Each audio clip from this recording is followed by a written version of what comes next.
Hello, hello, hello. How's everyone doing today? One second.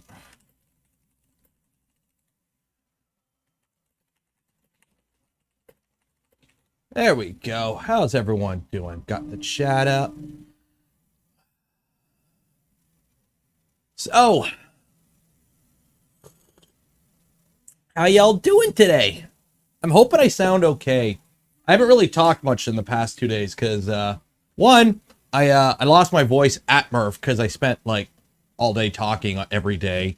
And there were some late nights with some tasty beverages.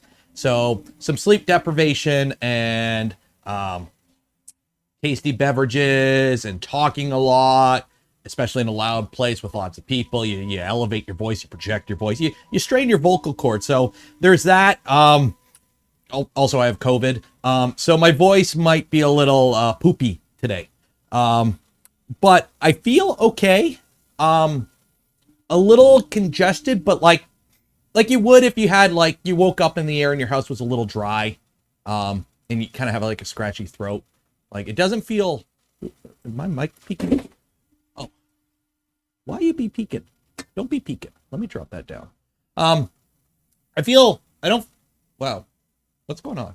You have the right mic selected. Voice meter. Yeah, the right mic. So I feel sick, but I don't like. I don't know. It's hard to describe. For the record, I do have both my vaccines and I do have the booster shot. And also for the record, we're 2+ years into this. I know my stance on vaccines. I'm sure people have theirs. We're not going to change anyone's opinion. So let's just not go into that. I keep your opinions to yourself. We're just not going to go down that route. I don't want to start kicking people for, nobody's changing their opinion at this point. So let's just not even go down there. Yeah, I know I sound a little bad. So yes, so as you can see, I am not wearing the apron. I figure try to breathe as much as possible. So this is my Fabrico shirt that Fabrico was kind enough to make for me like last minute, like literally like 2 days before Murph. So this is the, I don't think I can zoom in. No, that ain't gonna work. So this is the Fabrico Honey Badger with my logo, and it's my saying that I don't really use. I gotta start actually using the saying that I kind of branded originally, but it's make things that make things. So Fabrico was kind enough to sponsor a good portion of my trip to Murph. So he's not sponsoring this, but because I haven't put any videos out from Murph yet, because it's gonna be a little bit now because I got the COVID. I'm going to wear his shirt today. So go check him out. A little extra from him. Gary, hello there. What else? The draw's not working. Oh, let me open it. Shoot, sorry. As usual, we have our Polymaker giveaway. So link in the description. Go enter there. Give yourself some Polymaker printer food. Fortunately, they weren't there. Otherwise, I was going to grab a bunch of it. Are you going to do Fabrico's Trident kit? I'm not going to build a Trident because I just did one. So, I got COVID at Murph. So, for those that don't know, I'm not going to out anyone. I know a lot of people. Okay. A lot of people who went to Murph got COVID. Okay. I tested positive yesterday. There are other people on the Voron team who have tested positive. There are people from other teams who tested positive. If you went to Murph, go take a test right now. Like, seriously, if you went to Murph or you're in direct contact with somebody who went to Murph, go take a test because a lot of people are getting it. I'm not going to name anyone because that's up to them if they want to disclose. If you go on Twitter, people have announced they have it. I pretty much put a tweet out saying I have it as soon as I could because I want people to know, oh, hey, you should go get tested, okay? It is what it is. It's probably going to be a super spreader event, whatever. Oh, yeah, the overlay. Let me turn the overlays back on. Main overlay. Overlay there. Oh, we got it there. Main overlay is on there. And main overlay is on there. What camera is this? Are you not working overhead cam?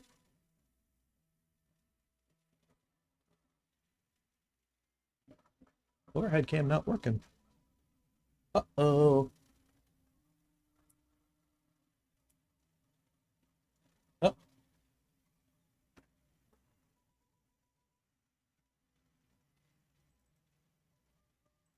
Oh.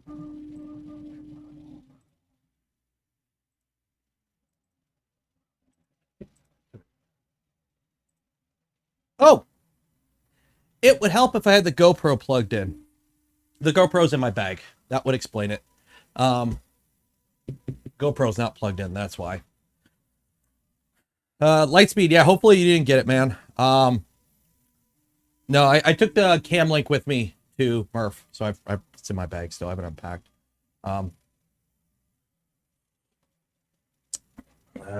Jason, yeah, I know you got it, Jason. Pretty much, the fact that everyone, like, a lot of people tested positive Monday, I'm assuming a lot of people got it the Friday night. Because here's the thing. It is what it is. This is the first time a lot of people got together in a long time. This is the first time all the Voron team got together. Like, literally, when you saw the picture of, like, the 14 of us, that is not even close to the whole Voron team. That is the portion of the Voron team that were able to go to Murph. There's a whole bunch of Europeans and people from that just couldn't make it to Murph. So that's a portion of the Voron team. But of those 14 people there, I think only 2 or 3 had met each other in real life before. So, yeah, a lot of people flew in. What I'm thinking is somebody probably got it on the flight or whatever and just didn't know. Like, you don't know. You don't know. I'm not going to blame anyone. There's no reason to. There's no rhyme or reason to start throwing names around or blaming people. There's no point. Because it is what it is. So, I'm drinking. I got my tea in my real Sam Prentice mug. Focus. This guy was cool. I got his mug actually. Let me swap out actually. So, go buy some Only Benchies merch. Wear my Tripods Garage hat. I got my Fabrico shirt. I don't have any Cocoa Press stuff other than stickers. I got a bunch of other shirts, but I can't wear multiple shirts at once. So there we go. Got my Tripods Garage hat. It's actually a nice hat. It's the Flex Fit. Stream Elements doesn't do Flex Fit. Yes, the real Sam Prentice. So basically today I don't really have any plans on the stream. It's just going to be a recap of Murph. Kind of touching on stuff. I do have videos. First off, GoPro. I'm still getting used to using a GoPro and recording videos on the fly. The video still ain't that good, especially because this kept overheating and crashing and resetting settings. So I have to do like manual remove shaky camness because I shake like a mofo. And Hyper Smooth works great when it's on, but when it overheats and crashes and reboots without it, yeah. But very good news. The audio this time around, mwah, perfect. The H4n worked great. Why did I turn you on? So, the H4n, I picked this up just before Murph. It's got 2 XLR inputs. So I had one going to a lav, which like this, and the other one I had a mic. And I just recorded left and right audio independently, and I just mixed it all together. So the audio, so much better this time around. So much better this time around. So I spent the morning today, because I can't do anything else, syncing it up and everything. So if you're curious about, unfortunately, not everything turned out good. Some stuff I don't think I can salvage. But if you're curious on what I got from Murph, in terms of what content you guys have looked forward to, these are it. So we got 3D Gloop, Annex, Cocoa Press, Duet, R3D, 3D Chameleon, which Bill is awesome. We're putting a Chameleon on the Prusa Mini. I threw my credit card at him, and we got a 3D Chameleon coming for the Prusa Mini. Ooh, gotta turn the overlay back on. There you guys are. Say hi, chat. So 3D Chameleon rep cord, which I'm sorry, Pooch, the last like minute of our talk, the camera overheated, so you're just gonna be audio for that. KV3D, Baby Delt, Lightburn, which Lightburn is huge. I should buy a laser. What else? Slice Engineering, Tridex, and I talked with Eddie about his Tridex, and then Voron, which let's be honest. I don't think you need to, like, you guys know Voron, so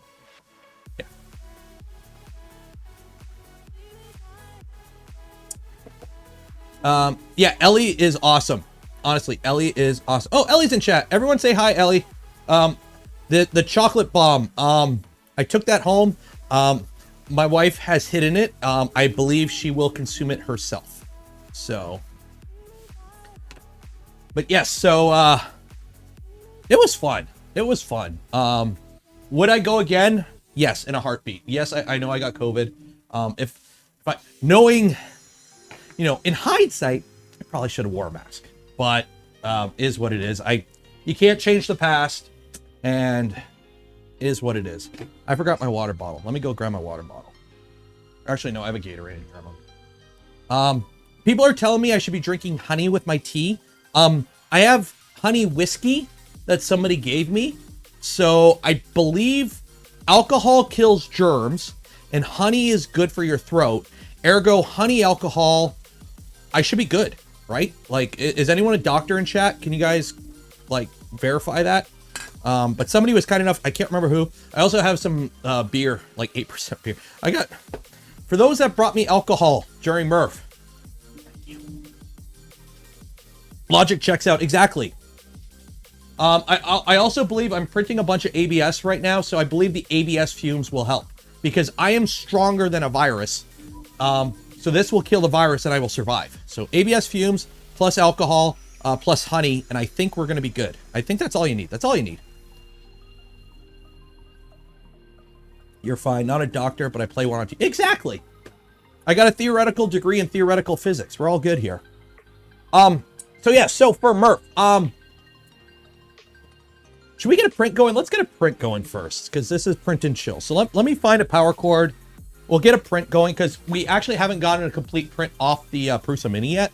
And I kind of want to do that before I rip it apart. So let me find a power cable here, because, you know, everyone has a million C14s. There we go. And let's get something. Printing.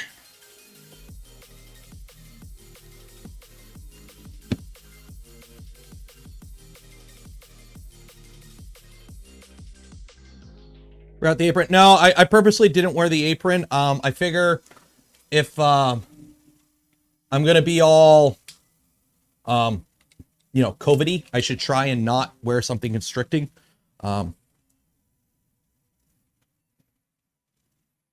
Unload filament. Okay. Michael, thank you for becoming a member.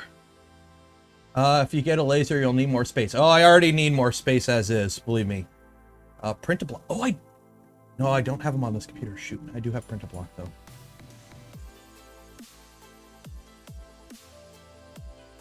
What happened with Steve's printer? Okay, so Steve, for those that don't know, Steve built a Trident, an LDO Trident kit. He wasn't going to keep the printer. So the plan was he built the printer on his streams. He was going to ship it to MRRF, and then for MRRF, it would be shipped back to Jason, because Jason doesn't actually have a Voron, I don't believe. Or he might have a V0. So he was going to ship it back to Jason. The problem was, the only thing that showed up with the shipping label on a little piece of plastic and not a 150-pound shipping container.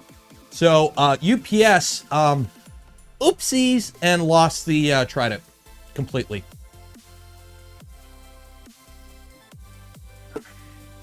I don't have the print-to-block files on this computer, unfortunately. They're upstairs. I'm basically quarantining myself in the basement right now. That is, actually, no. Let me see. I might have the print-to-block files. The new one, because, let me see here. Yeah, 3D printing professor sent them to me.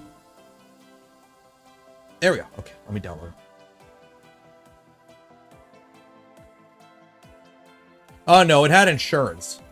But it's not the insurance, that's the thing. It's the fact that he lost, you know, the Trident's gone. It's not the money, it's the, I built this and now it's gone.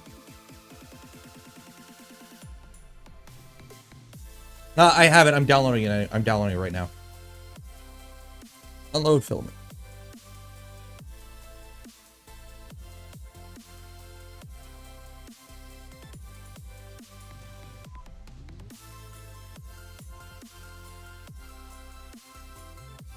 sure this jammed up, actually.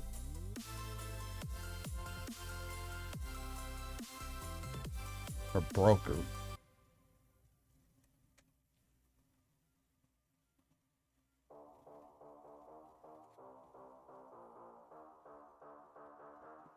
Okay, I can't pull the filament out.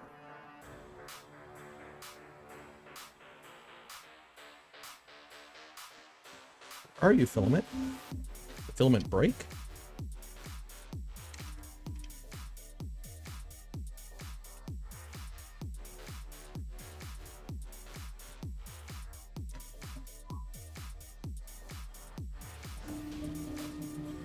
Trying to pull it, I got nothing to grab it with. Oh, I missed something. John Clark, 20, cheers for the COVID Whiskey Recovery Fund. Wish you a speedy recovery and that the family stays healthy. Yeah, so basically the current plan is I'm going to hide in the basement until I don't test positive anymore.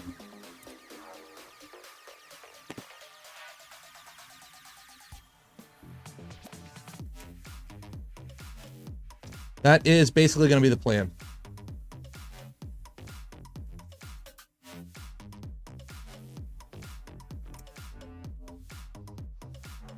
What the hell happened here?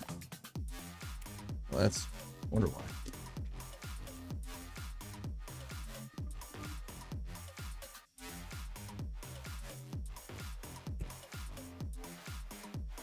Wow, that really jammed up. I have no qualms about the fact that I'm going to be replacing the extruder on this pretty much after this one print.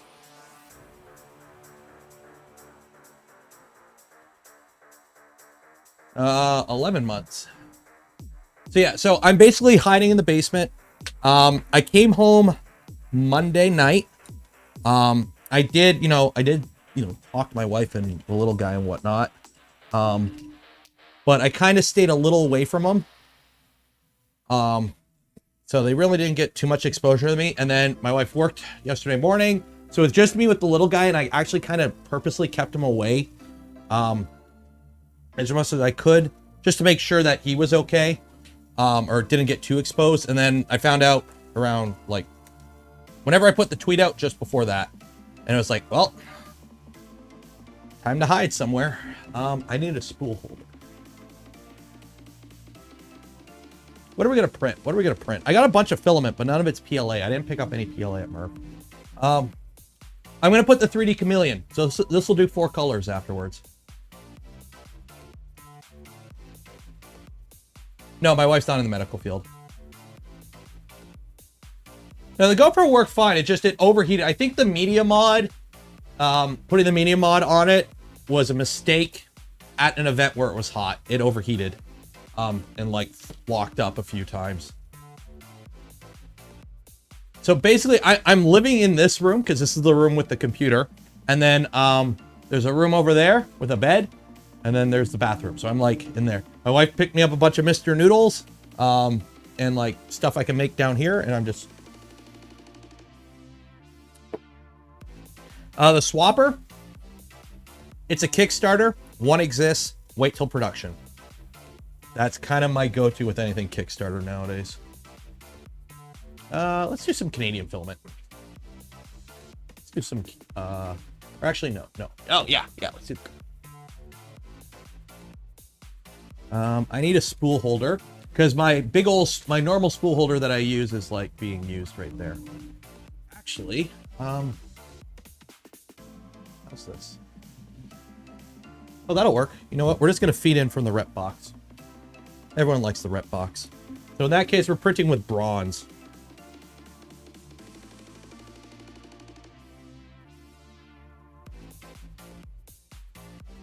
Okay, filament. Load filament.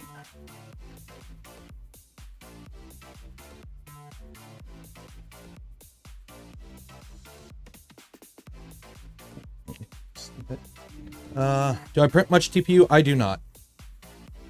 I do not print TPU too much. It's just not something I normally do. I'm going to have to soon, though. Load filament.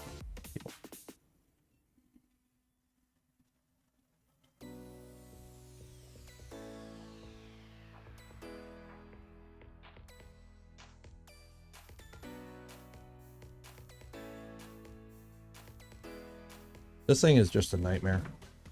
I cannot get this to feed, ever. Oh, waiting for time. So, after seeing the K3, you know what?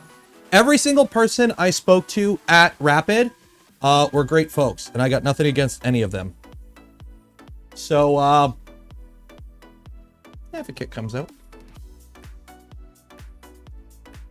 Mr. Noodle, yeah, it's like instant noodles, basically. Nope, didn't grab it. This extruder has been nothing but retry.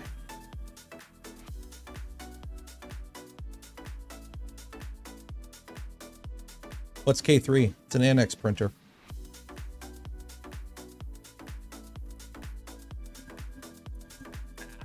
You know what? We're not going to print. Screw it. This thing has been nothing. That extruder is nothing but trouble. Good thing I planned on replacing it. What other printer can we print? You know what? Screw it. Every other printer's printing. I need to print more Mandalorian parts, though. Yeah, me. How you doing, Tim?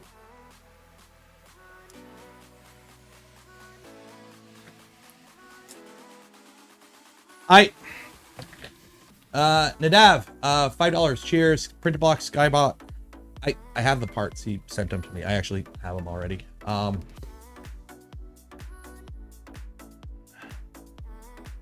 gonna go back to the Prusa. Yeah, you know what? Let me just grab the Prusa.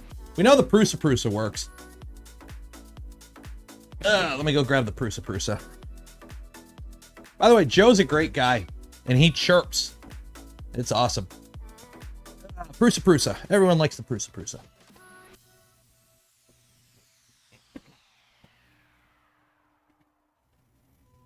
Okay. Prusa.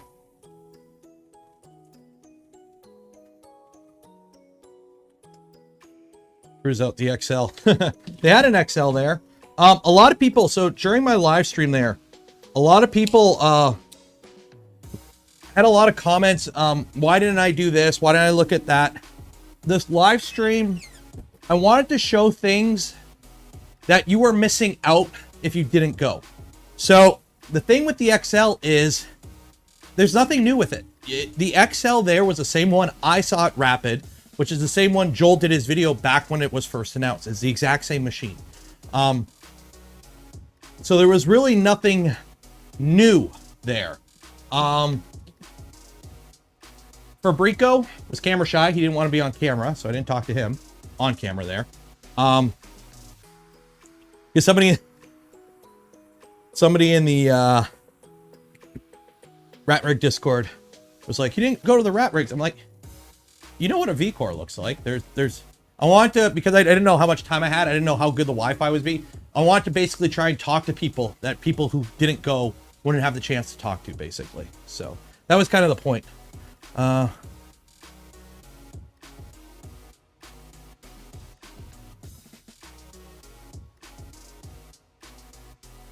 Yeah, that whole thing was like completely spur of the moment because I couldn't get the GoPro Wi-Fi streaming thing to work. So I just said, screw it. Grabbed a tripod that I had, like a small one, threw my camera on it and just hit go live. And that's what we got.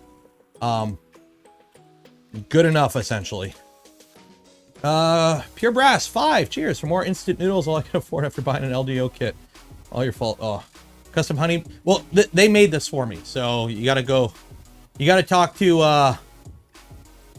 Fabrico there.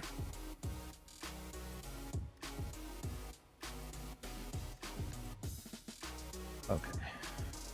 What are we going to print? What are we going to print? Need something to print. Let me see. Anything on printables? I'm not going to print the sky blocks because those are going to take all day. Did you film the RC cars? Okay. I have the files for the Death Racers. So for those that don't know what the Death Racers are, I have a video on my channel, well, my channel, on my YouTube here.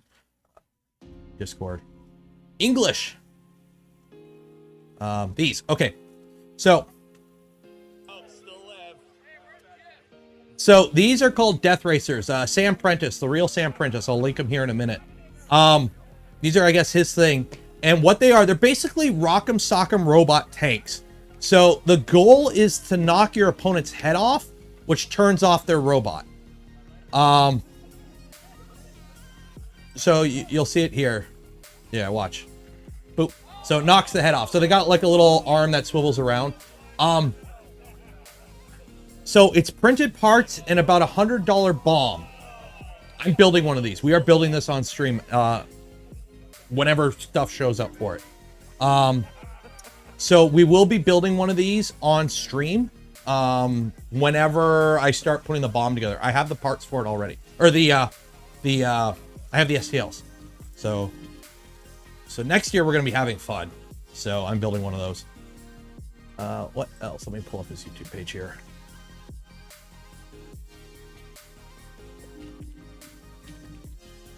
Yeah, they look awesome. I'm trying to get into more projects with my printer. So like right now, that's why I'm printing the Mandalorian armor. I'm trying to do more with my printers because that's, you know, for too long I just do printer stuff. So go check him out here. Link in chat. That's his page. So good dude. Spoke to him for a bit. Somebody was asking if I interviewed Brooke. I did not interview Brooke Drum on camera. Myself and a bunch of the Voron team had a talk with him outside, like it was in like the parking lot. Like we just ran into him and we talked for a while. I wasn't going to record that. It was like a very informal, just shooting the shit among people who design printers for a while in a parking lot. But I did speak to him. Very good dude. And apparently the fact that Voron doesn't have like a business plan like blew him away. It's like, what do you mean you don't have a business? Oh, dude, we just YOLO.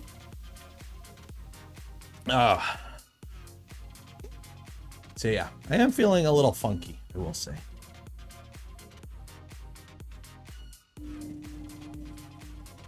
I know. Oh, another thing. We do have a casualty, unfortunately. So I brought the Micron for E3D to borrow. As you can see, this motor mount is no longer mounting the motor. So we're gonna have to fix that maybe Friday or Saturday. I don't know. I don't have any plans for the immediate future for streams. We gotta kind of see what my condition is. Do I know when they'll be public? Soon-ish, I believe. He put a video out today. They should be out soonish, I think. Should tell. Dude, I put it in the trunk of my car and I had it on a piece of foam. But, is what it is. I didn't bother printing repairs. They had enough printers going, getting thing connected, because it's running Clipper, getting it connected to the Wi-Fi and a hotspot. Nah, screw it. What my condition? Well, here's the thing. In a little bit, we're gonna have some fun because I got to do another COVID test. So we're gonna do a rapid test on the stream at some point because I got to do it. Basically, my plan is I'm just gonna hide out in the basement until I don't test positive anymore. Then wait a day and then I'll be fine.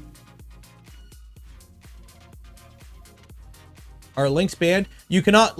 It's part of YouTube rules. You cannot post a link unless you're a mod. I didn't steal you an Annex printer. Metal's big and scary. I didn't want to risk it.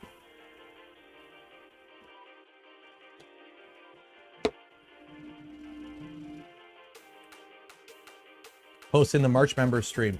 Did I not post it? Did I forget to put the March member stream public?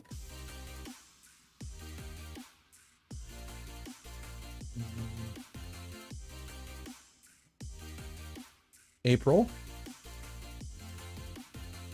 No, there's May. That's public. Check here. April is public. Oh, March is not public. There you go. Public. Okay. Or, you know, for $2, you can become just a channel member, and then you have access to all the channel member streams live, and then also you have access to the the Only Benchies Yacht Club channel on the Discord, which if you haven't joined the Discord yet, link in the description, go join the Discord. We're going to start doing competitions and like fun stuff like contests and whatnot in July. So next month, we're going to start doing that.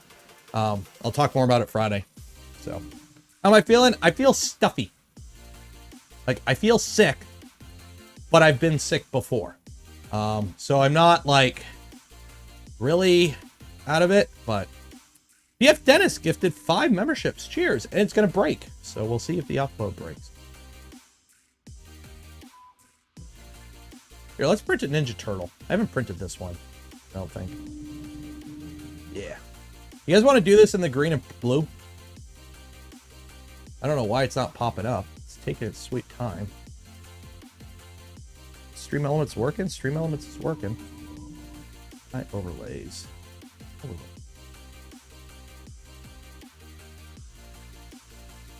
Yeah, it should be working. I don't know why it's not popping up. Bill Brothers gifted 5 memberships. Cheers. Wait, he got COVID or Murph like any other? Yep, I got COVID. I have the Rona. I'm just waiting for YouTube to flag it. Because usually if you'll... I don't know. Oh. Okay, it's not showing memberships. Okay. So I got the super chat.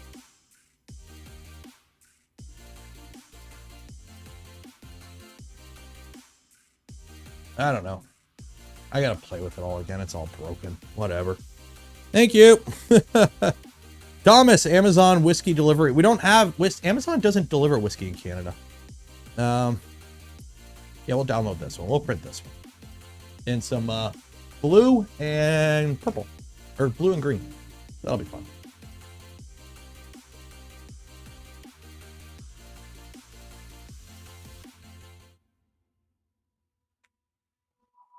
Steve's channel has more gifted memberships than subs. That's awesome. Honey Badger shirt. Yeah, it's actually, the only problem with the shirt is it's white, but it's actually really thick, which I guess is good for a white shirt, but it's actually really thick. So I only wore it for the live stream at MRRF, and then I'm like, okay, it's a little hot. I'm taking it off. This is like a day print, so we'll have this done tomorrow. Export to the SD card, USB drive. Go. How long until you get pizza delivered through the basement? How long does it take for Domino's to deliver? Did I record the joust? I recorded some of it. Here's the thing. Joel was doing a video, or David was there with his drone recording it. So it's not, there'll be videos of it in much better quality.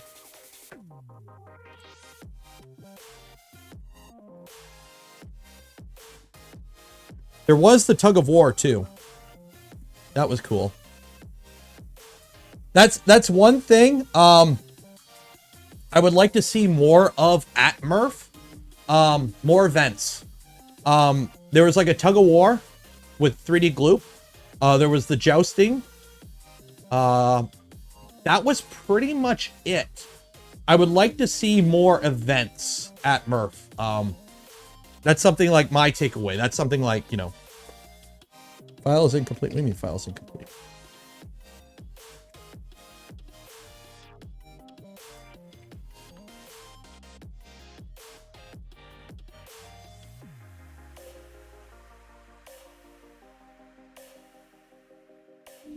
What do you mean files incomplete? Exporting finished. Okay.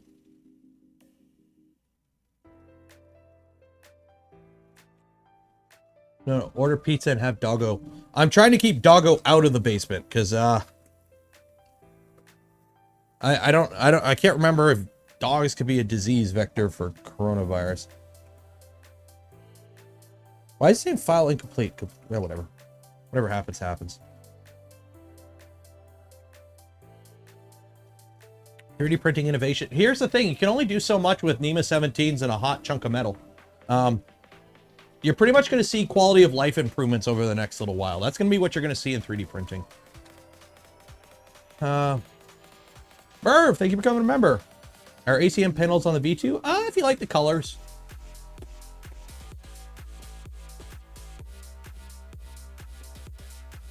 Oh, long story short, I'm just trying to stay in the basement. What else came in? I have some other stuff come in.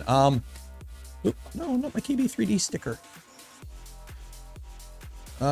This came in, so I'm gonna do a video on this. The Beagle, the Mintion Beagle. It's a like webcam monitoring thing that's like plug and play with your printer. So for those that, you know, can't find a Raspberry Pi, you can play with one of these. I don't know how this box is. It's one of those boxes. So this came in probably over the weekend. Actually, this is kind of big, but it is what it is. I'm gonna play with that. Do a little video on it or something. And then what else? A bunch of stuff from where did I put it all? I don't know where I put it all. Oh, it's all over here. A bunch of stuff from Mellow came in. Any more Bambu prints? I did this one just before MRRF. So, focus. I did this one before MRRF.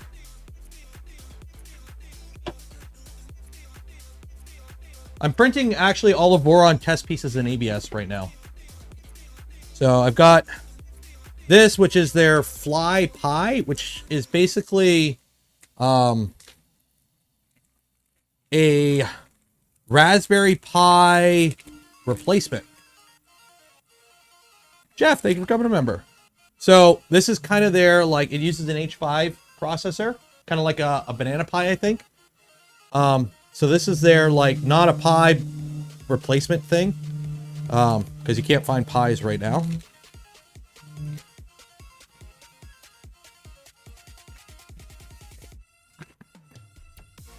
I got the affectionately named Fly Shit board, because they call it the Fly SHT.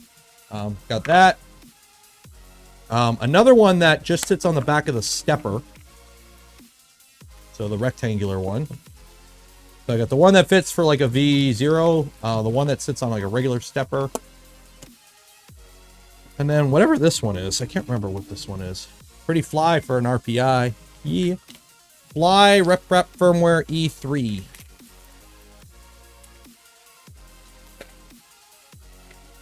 Oh, the noise filter's on, believe me. This one. So this actually has an H5 built into it. So it's only 4 steppers. I would have liked to see 5, but it's got an H5 built into it. So basically that's a Pi and this is the controller, but it's all one board. So when we go to rebuild the V00 into a V02, I might use this just for fun. We'll see. So.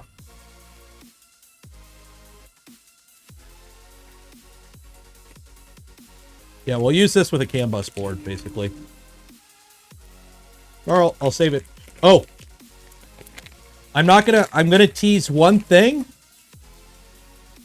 And because it's way early and potentially happening.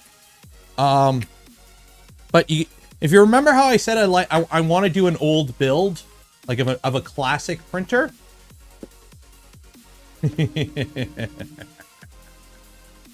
I can't wait.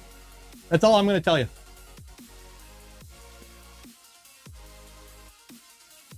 Oh yeah, V02 is the same. We had it at MRRF. It's basically, if you looked at it, it's just a V0 with a, it's a V0 with a mini stealth burner, essentially.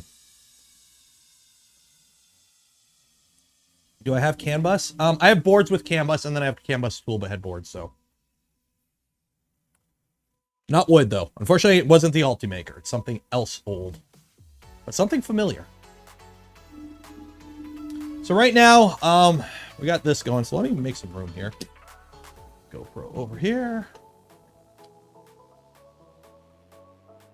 Oh, I got to play with it, but Obiko, the former Spaghetti Detective people, they rebranded their Obiko now. They got it working on, it works on a rep wrap now, or correction, flipper on like mainsail. So they gave me a Pi to test it out. You know, I already had a Pi, but I'm not going to say no to a Pi Zero. So shout out to them. We're going to shove you back there and you're just going to live there for now. MRRF was fun. MRRF was very fun. By the way, Tripod, your hat is very comfy. I'm not using your mug. I'm saving it for alcohol later because I only have these are the only mugs I have down here in my basement are the ones you guys gave me. Mark, so Ultimate Original, I'm looking for one that's not built. That's the problem because I want to build one. That's the problem. Papa Joe told Nero to send him an original Mendel. Nah. Although there now is a signed V0 by Joseph Prusa that's out there. So what else have I been working on? I got more of the, okay, I guess, where am I going to put the Prusa Mini? I'll put it on the table for now.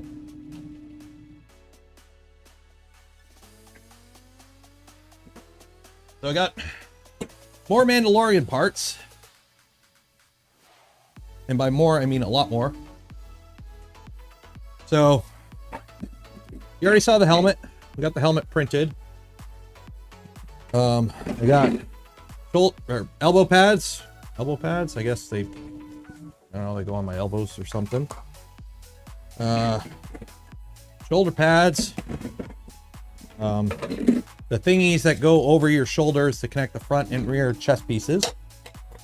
Dropping them all. Arm pads, they go on your arm, like the back of your arm. Gloves. I need to get some. I need to get a jumpsuit for this. Parts that go on the shoulder parts. These are hips. I tried some hips. Unfortunately, I tried to print one of the these worked really good in hips. Hips is really good for this stuff. It's really rigid, and light. But I was printing one of the shoulder or arm gauntlets, and it failed like right here. And unfortunately, I didn't have enough hips to print it again. So, but yeah. So, I know it's a little skinny. My arms aren't that big, but I think once I have like a jumpsuit on, it'll look a little bit more, it'll fit better. Actually, I think this is, yeah, this is that one. And then where did I have another piece? Where'd it go?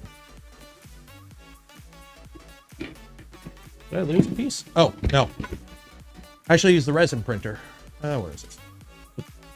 There we go.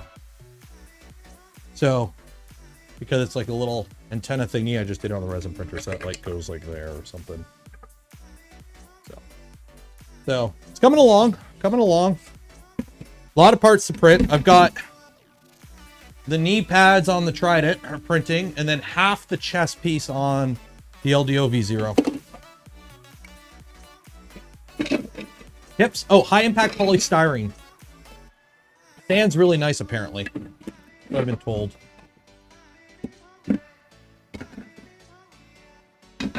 So I got to go get some like spot filler to fill all the lines and start sanding, which I'm going to be stuck down here for a bit. I might as well Amazon it. So how does hips hold up to the heat? Not as good as ABS, but better than PLA and hips, or pet cheese. So no, Nemgria brought a V02 to Murph. Yeah, V02 is a thing. I know the website doesn't have anything. Yeah, stuff only makes it to the website once it's fully released and the manual is done. So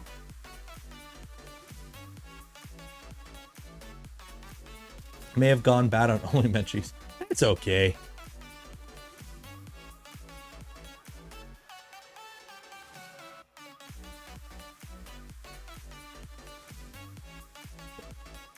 The problem is Lemonine's like expensive, unfortunately.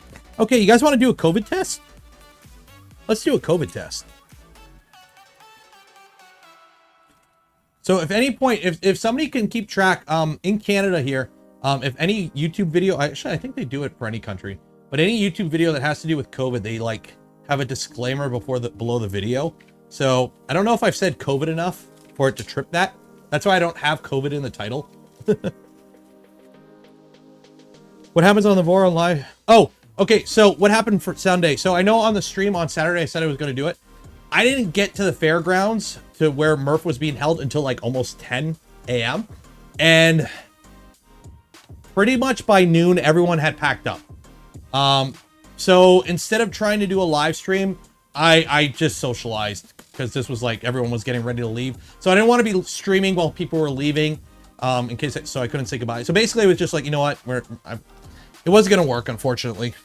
So what I plan for next year, I'm going to try and go a day early and stay a day late. So instead of leaving the Friday, come back to Sunday, leave the Thursday, come back the Monday. And that way I won't be as rushed for time and I could do more stuff like that. I might just do a regular K3 because I like small printers. We'll see. We'll see. They're still up in the air, kits and whatnot, but apparently that's in the works. So we'll see. Was it just too hot? Actually, the weather was pretty good. The weather was pretty good. It was warm. Don't get me wrong. It was warm, but it wasn't like the ground wasn't sweating and they had fans everywhere, which looking back, that probably didn't help with the COVID. But yeah. Thanks for the streams. Diving in my first 0-1 helped out a bunch. That's good to hear. Hey, Hope, $10. Cheers. And I'm a TP. It's time. Thank you for becoming a member. Where does one find the STLs for the Revo Voron edition? I only see the Revo Micro under tool heads. Are you talking about for on the stealth burner? It's there. For the mini stealth burner, it's not out yet. Yeah, you guys are gonna watch me shove stuff up my nose right now. And then while we're waiting, because we gotta wait for timers and whatnot for this, I'll talk about MRRF.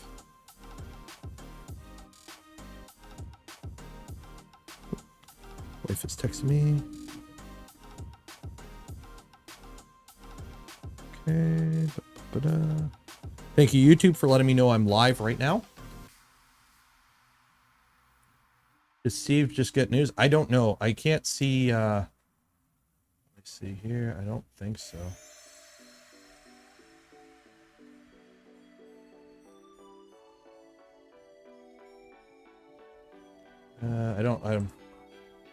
I don't know anything yet. I don't know if he's posted about it on Twitter or anything. But yeah, the Trident's gone. UPS lost his Trident.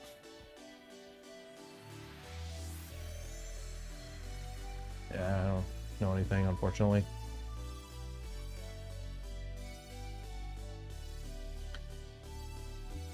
Okay. Yeah, 15 minute. Well, put it this way. Yesterday it showed positive in like 10 seconds. So how do we do this? Let me get my timer going. Stopwatch. Okay. Stop, pause, reset. Okay. So first things first. Put stuff in the thing.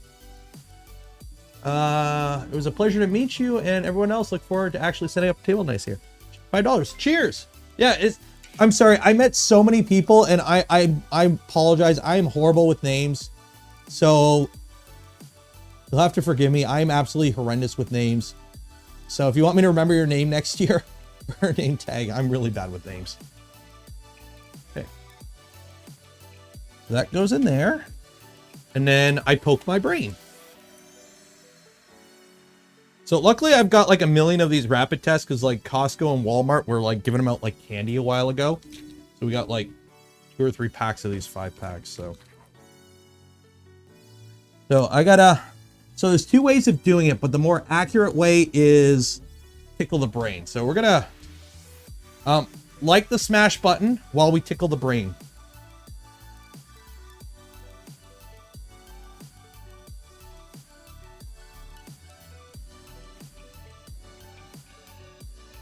Oh, you only have to do 1 nose? I did 2 noses yesterday. Okay. Is this a good angle? Okay.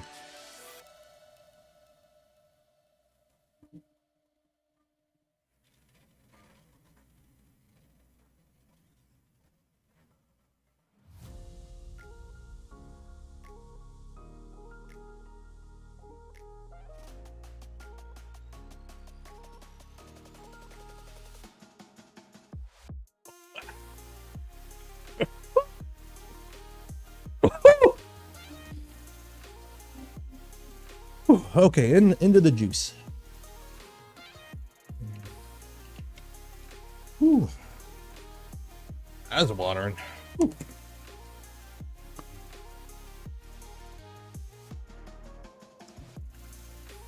Squeeze the swab 15 times. 2, 3,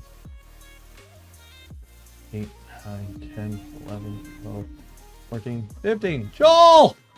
Ugh. How you doing, man? I hope you don't have this. Ugh. Okay. Okay, so 2 minutes. Let that sit for 2 minutes. Woo! Oh my God. Tickle the brain. Well, on the bright side, I don't have any crayons stuck up my nose from when I was a kid, so that's good. Yeah, you're here for the fun times.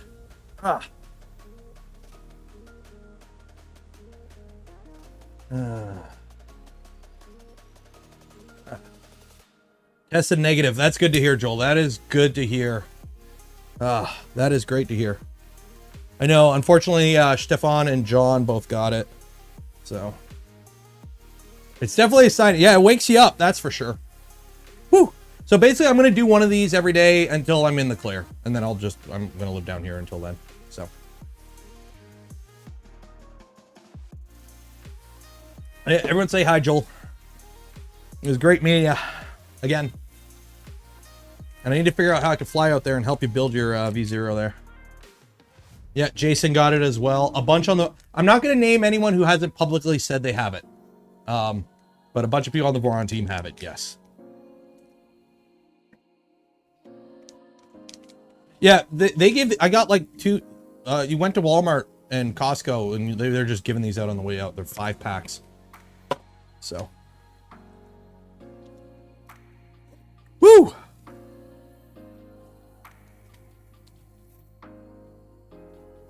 Official basement dweller.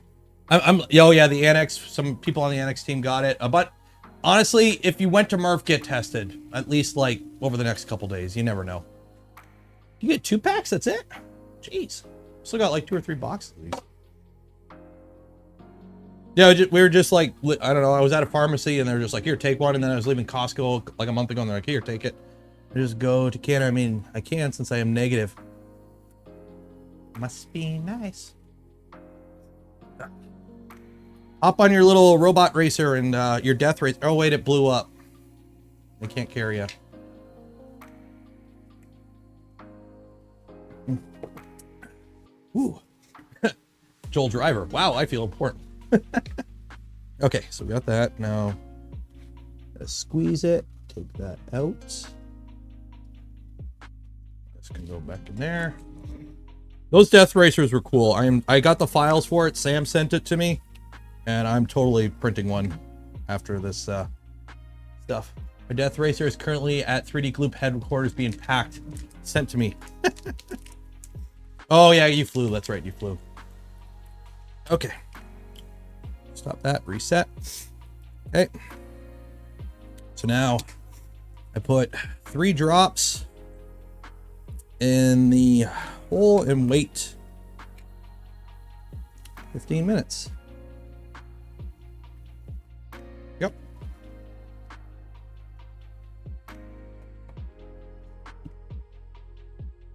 Can't aim it down enough. Aim down.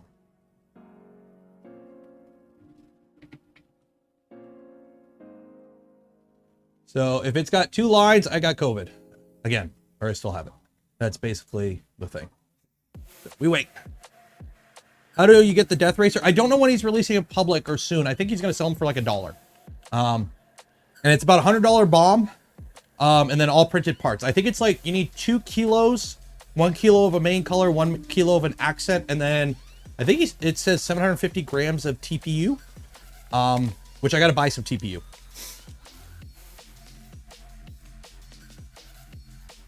Same release the death racer stuff. Okay, so it's already out there. Oh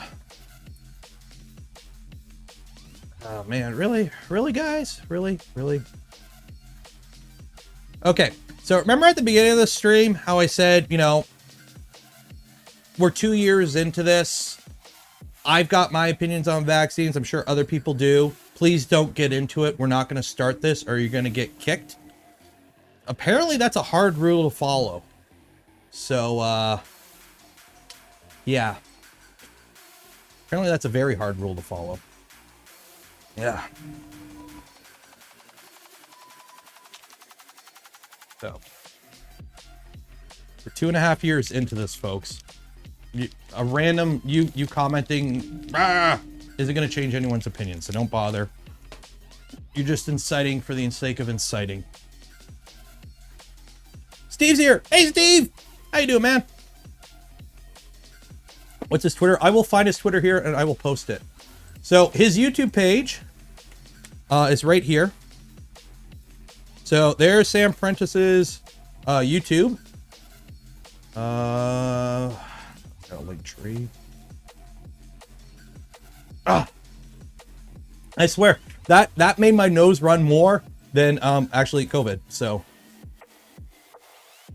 and there's his Twitter. I didn't post my link. Did I post? No, I posted Sam's link. But yeah, go check him out. Cool shit. I met that dude at Murph. We talked for a bunch. Awesome person. Pretty much everyone I talked to, honestly, not a single person I talked to at Murph. Everyone was great. Everyone was great. Everyone. Like, seriously. Hopefully, you know, next year, hopefully we all don't get COVID. But I'm totally, like, if you can go, go. Still tested negative, Steve. That's good. That's good. Oh, I forgot to set my timer.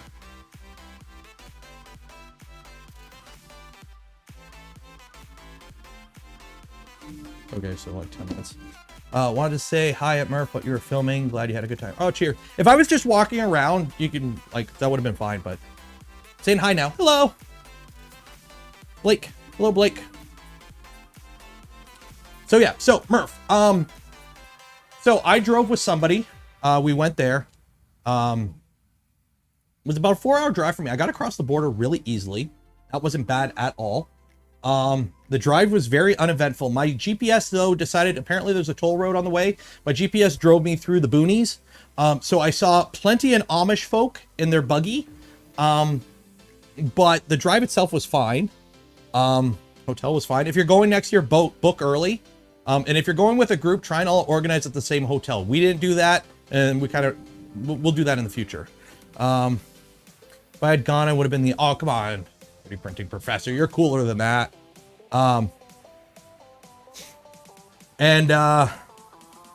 Yeah, so the Friday, if you're going to be a visitor, Saturday is kind of the day to go. The Friday is kind of set up. Everyone sets up, and like, it's only a couple hours in the afternoon that everyone's there. So if you're going to set up Friday. You'll get the best spots. But we set up, went out for dinner with a bunch of people. It's honestly just meeting the people there is probably the best part of the experience. The Saturday, everyone was there. I was there at like 8 a.m. till they kicked us out by turning the lights off, and then we went somewhere else for drinking. Yeah, that was fun. There's pictures on Twitter. But it needs more events. I don't know, Joel, if you're still in chat, but they need to do more events. I know Sam Prentice did the racing, and the 3D Gloop folk did the tug of war, but I think there needs to be more events, like more things going on throughout the day. I was talking in the Voron Discord, like an egg drop thing where you got to print something to protect an egg. Like, there needs to be more events where more people are entering, I think. That would definitely be something that I would like. My takeaway from it was that benchy race. Oh, that would be fun on water. That would be fun if you could figure it out. Stefan was awesome. Everyone was awesome. John got to drive a big American truck. He was all happy about that. Or better announcement time for the events. Yeah, a lot of people didn't know. So here's the thing. 3D printing Twitter is loud, but not everyone is on it. So if you don't follow people on Twitter for 3D printing, you miss out a lot of info. So a lot of people didn't know some of the events were going on. It won't happen without attending company. That's what I figured. I figured it was like each company was organizing their own thing. It's not our, oh, I know that. I'm just saying, like, I'm trying to think of things that like our team could do for next year, or like just more random stuff.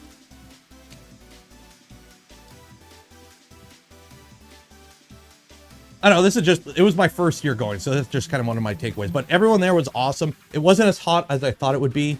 It really sucks that E3D lost their stuff in shipping. That really sucked. I had a conversation with John Ollie to try with next year, making events and stuff or not. Okay, that's awesome. Like a big, yeah, like a big whiteboard right at the entrance where people could just like, because I know like some people probably would, you know, oh, hey, the Voron group's doing an egg drop at this time. And then, oh, hey, this is at this time or something like that. Flight has been booked, dude. Steve, I wish I could go to IRF. It's Canadian Thanksgiving weekend. So I can't go. It's Canadian Thanksgiving weekend. I don't know if they got their stuff back. I'm assuming they just told them to ship it back. So, yeah.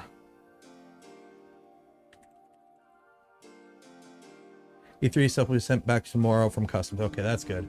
Yeah, that I don't know if I'll have it in a video because I'm basically taking all the video I recorded and just cutting into chunks, kind of like I did with Rapid, where I'll just put out like a video every, well, it's all upstairs, but I'm just going to do a video like every other day for a bit, where it's just going to be 2 or 3 interviews slammed together into one clip. E3D, I didn't really cover stuff that people had known, so I don't have anything from Prusa because it's nothing new. E3D, half of E3D's booth was Vorons because we lent them all our Vorons and other stuff. Ooh. That's only one line.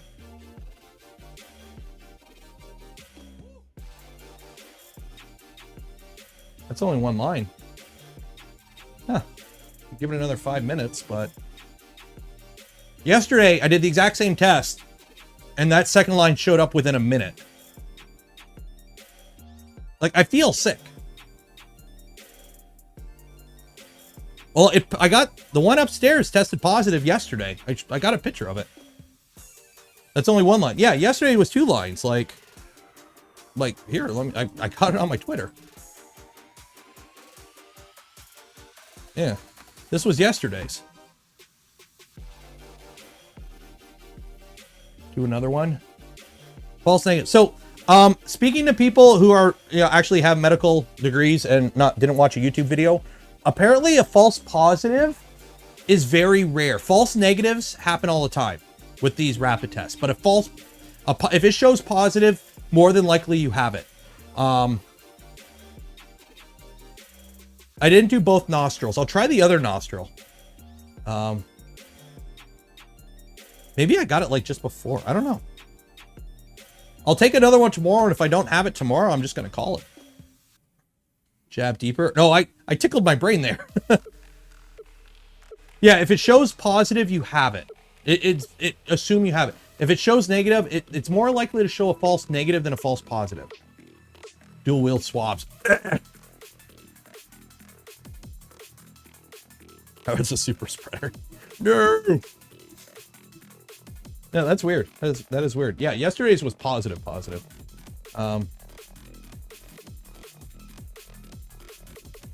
I highly doubt it would only be in one nose. I could go get a proper test. But I work from home. I'm isolated from the family. Like, I just sit down here for 5 days anyways, no matter what, and I'll be fine.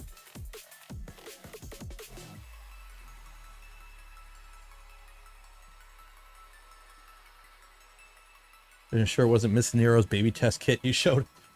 I hope not. I will never financially recover from that.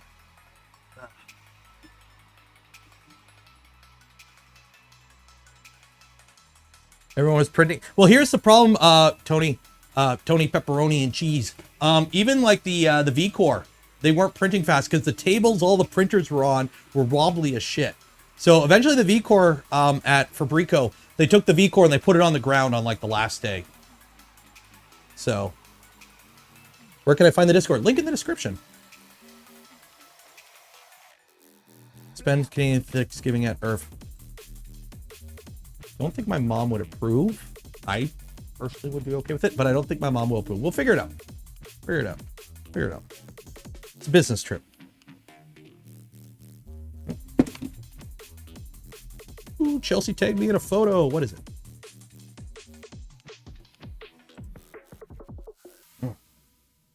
Bring my mom.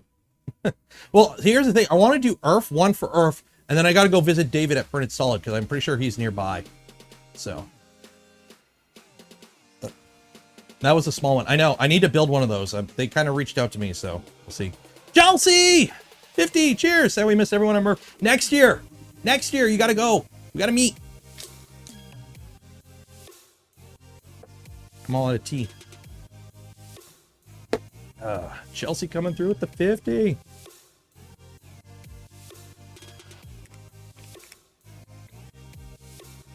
Just dropped Sam Prentice.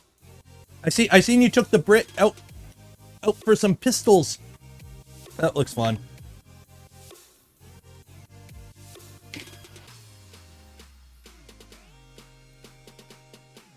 There's much talk at Murph about how Bambu could put. Okay, so there was one Bambu at Murph. Edutech brought it. I think the Edutech brought it. It was there. A few people were looking at it. Don't get me wrong. The thing is, they're still working on it. It's not a done machine. The hardware, I like the hardware, and I probably will do a video soon on the hardware of the machine, but there's no point talking about the software because it's not done yet. It's all up in flux. Like right now, a lot of people are critiquing Top Flow, how it's not great, which you could kind of see. But that's not a machine thing. That's just straight a slicer setting. You can just adjust the slicer setting. Yeah, oh yeah, there's a ton of videos on the Bambu. Like, it might get buried if I did one, but like, support others, quality. Top surface, there, you could just always, okay, there we go, more infill on the top layer. Like, I don't know how buried, like, the thing is, you don't have all the settings that you do in, you have in, like, Super Slicer. So in, like, Super Slicer, let's see here, slicing, or primer shell, or shell.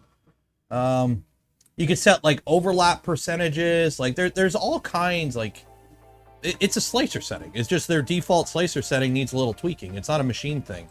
So that's one of the hard things with reviewing a 3D printer is, like, a lot of what people like see as bad prints are just straight up slicer settings. Any printer can print good if you take the time to tune a slicer, as long as it's mechanically sound. So this having bad top layer thing is not a machine thing, it's a slicer setting, which you literally could probably change one value and it's fine. So, but plug and play. Hey, for plug and play, like, out of the box, that can't really complain, especially at the speeds. And it's still being worked on. It's still being worked on. It's not done yet. So, no ironing. I don't know if there is an ironing setting. Do they have an ironing setting in here? Yeah, you can turn ironing on. Yeah, there's ironing. There you go, right here. You can turn ironing on. So yeah, you could turn ironing on if you want. If you have a 0-1 kit, you should just build it when. Do you have the stuff to build it right now? If you can build it right now, maybe wait a little bit. I don't know how long it's going to take for the manual, though. That's the thing.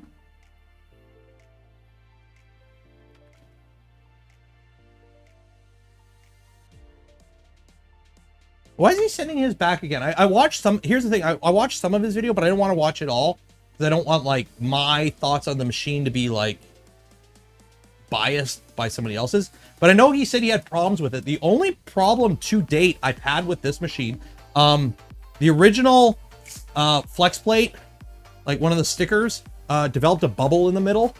You could see there, like, you could see the bubble where it wasn't sticking. So I ripped it off, I flipped it over, and I'm using the engineering side with a little 3D glue magic sauce. And it's, I'm printing ABS on it just fine, so whatever. I'm gonna slap a PI sheet on it eventually once I get some of my hands on some black PI. But other than bed adhesion, which any printer can suffer from bed adhesion. Any printer can have bed adhesion issues. Other than the random bed adhesion issue, I had one spool jam in the AMS because I had to print yellow for a print, and the only yellow I have are these big honkin' Replitech spools. So I spun a bunch of filament off here onto a smaller spool and it broke mid-print. So that was my fault. Other than that, I've had zero mechanical issues with this machine at all. Like, it makes it boring. It works. Have I picked out a model for the peak test? Oh, it's upstairs. Shoot. We had a peak part, a peak Voron part at Murph. Somebody was building a V0 out of peak, and I broke it. we had to whip it at the concrete to break it. So probably some zero stuff or something. We'll have fun. OSEC might work. It needs to be black and non-textured. OSEC would work, but you need the sticker, just the sticker, or somebody needs to make a spring steel sheet that's the right size because it has a cutout at the back that it needs. So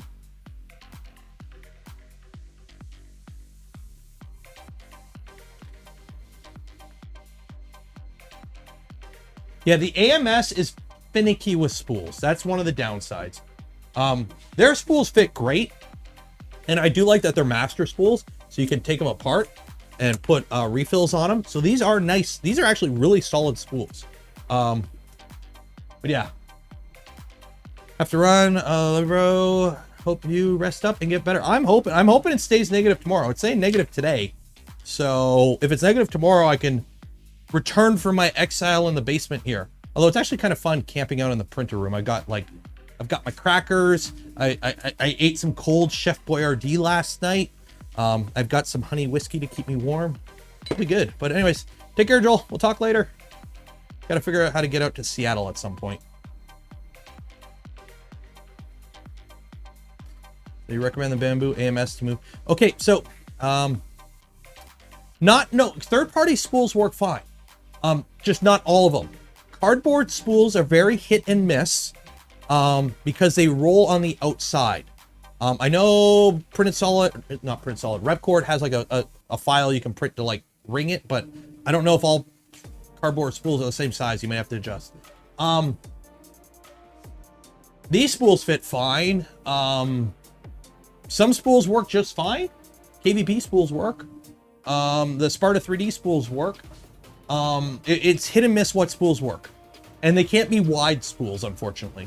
So the big chunky 2.5 kilogram roll of ABS from IC 3D that I picked up, that ain't gonna fit. So full Chef Boyardee. Oh dude, I could have heated it up in a printer. Shit, I'm gonna do that tonight. I got used to eating cold Chef Boyardee when I did army stuff back in the day. So it's kind of like I just open it and eat it out of the can like a heathen. Okay, Bruce is quiet. You can run this in your bedroom. Bambu? No. Is there a Rep Fest in Canada? No, there is not. I believe the Prusa spools fit. Yes. I printed some Prusament ASA in it, I believe.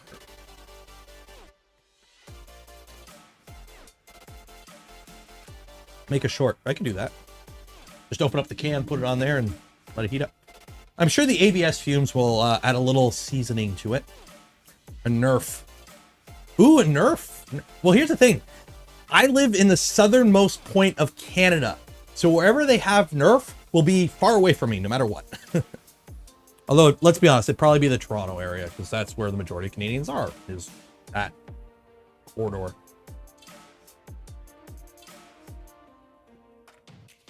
Oh, the master spool. This is what comes with Bambu. This comes with Bambu.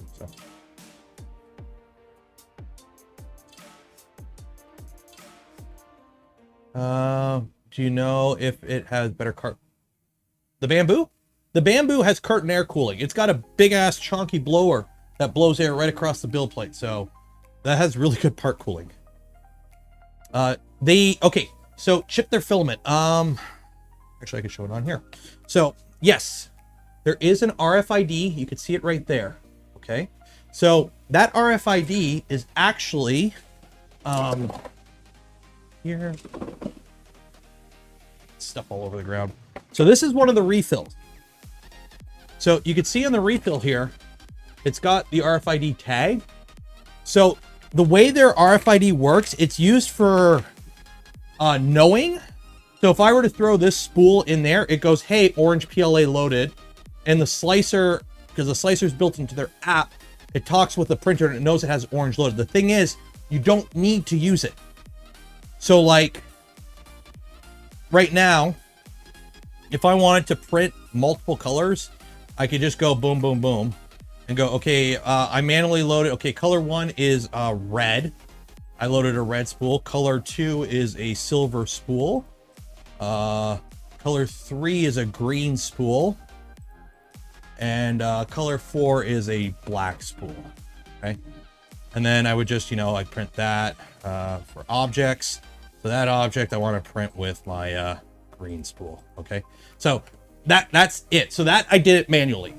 If you use their RFID, it does that automatically. And it also tells you, I think it keeps track of how much weight is in the spool.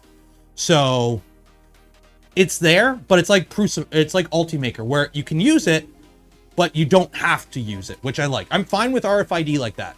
Or if it's just something to make it a little bit simpler and a little bit more idiot proof, I'm fine with that. It's not locked into their filament. So can you do custom tags? I'm sure if you had blank RFIDs, you could, like a programmable one, but yeah. Thoughts on build tack versus PI? I use PI. My go-to is PI. I'm starting to play with OSEC. I have one build plate with it though. I need to actually get going. The badge. Oh yeah, yeah, I gotta put the badge somewhere. The problem is I don't have room for the TV. I don't know where I'm gonna put the TV. Obico, the former Spaghetti Detective folks. I gotta say that for a bit because not everyone knows what Obico is. They gave me a shirt somewhere. They flew in, I guess, and they bought a TV for their booth, like just like a cheap little Walmart TV. But then they're like, "Hey, are you driving? Or is anyone driving?" I'm like, "I'm driving," and they're like, "Take the TV because we can't fly home with it." So I've got a TV now. Yeah, it would be cool if you could create your own tags. Because the thing is, if you were like running like a production place, so say you had one of these in a print shop, and you did multicolor prints all day, every day, it would make sense to use master spools all tagged, because then it would just automatically keep track of everything. So I haven't tried G10 yet. I need to get some so I could stick it on a flex plate. Yeah, free TV. They're like, "We can't bring this on the plane. You take it." I'm like, "Oh, okay." I think they're just regular like NFC tags. Like they're nothing fancy. Quarantine TV. I'm in my basement. I have my regular basement TV.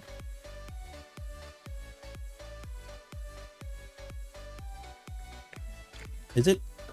Yeah, I don't have an app on my phone for it, I don't think. Well, how do you read it with your phone? Like, do I need to download something?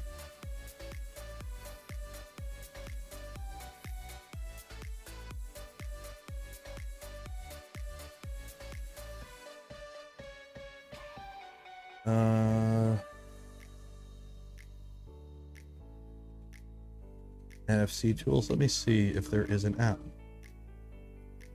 No, not maps. Apps.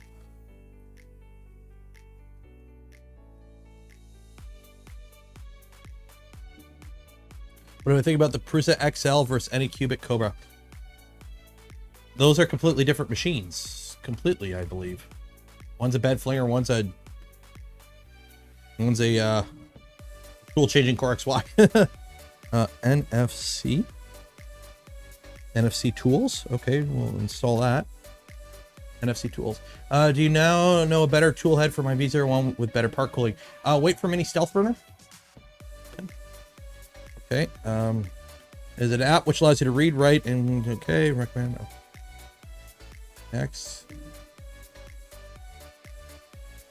Close. Crochet NFC tag. Okay. Oh. Okay. Well, I don't. This is what came up when I read the NFC. So for all you NFC folk, that's what came up.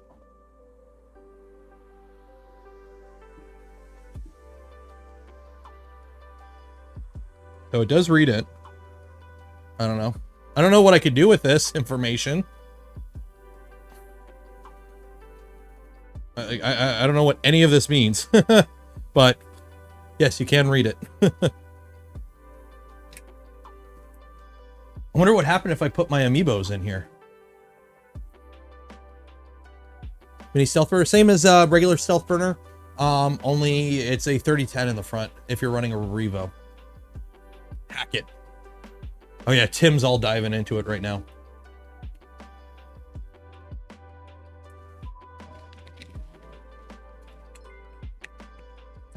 Justin Speed 20, cheers. Let me click on memory information. Read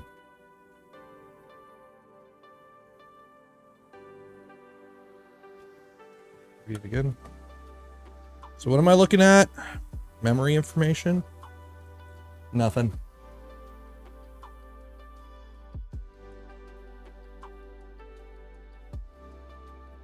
Oh, it's announced. It's just not out yet. Like we had a V02 at MRRF, but it wasn't like public, or it's not being released yet. We got to do all the manual and stuff. Do I still have your address? I believe I do. I can throw it in an envelope. Like, they're just on a piece of paper. Like they're nothing, or they're just on a little piece of plastic. They're not exactly, they're not attached to the spool. They're not attached to the spool. They're just like a little piece of plastic that wraps around the filament, so you can easily take them out of the spool. What's the difference between the 01, 02? Not much, honestly. If you already have a fully functional 01 and you're having no issues with it, upgrading to a 02 doesn't really buy you much. It's mini stealth burner, which is the new extruder, basically, which is much easier to put together. It looks cooler. And the filament passes straight versus goes in angled, so it feeds a lot better. It's a lot more reliable. Some changes to the XY joints and a new skirt, basically. Merv, $10 for the COVID noodle fund. Cheers. If you can program the tags, I guess you could reuse them, but I don't know what their whole, like, I think the crossbar is MGN. I don't know. I think it is, because I don't know. My Micron has MGN9 and it's working, so.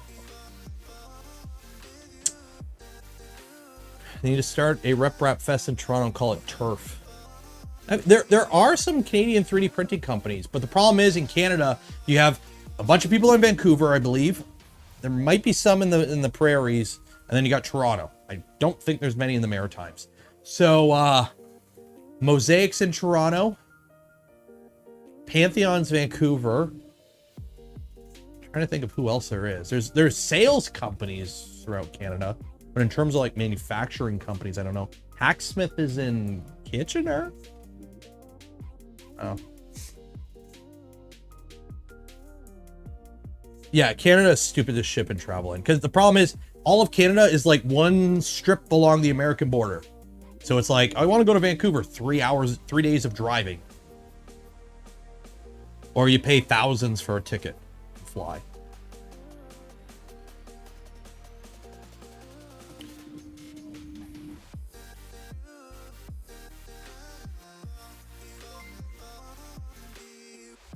Or Waterloo? Okay, Waterloo, sorry. I always forget if he's Waterloo, Kitchener, or Toronto. Edmonton exists. I've been to Edmonton. It's way up there. Yeah, Colin from LTT was at Murph. I got a picture with him. Great dude. Yeah.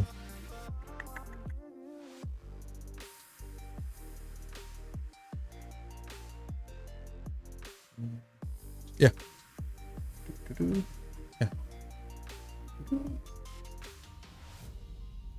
Yeah, met Colin. There are a lot of great people there. He works for Lightburn, so met Daniel Modbot. He was there. Ellie, a whole bunch of people. It was awesome. Joel, all the YouTube 3D printer people. Stefan, John, Chuck. Call him Chuck. Don't call him Chep. Chris is from Chris's basement. The whole Edutech guys. Pooch. The Joey. Pretty Gloop. Everyone, it was awesome.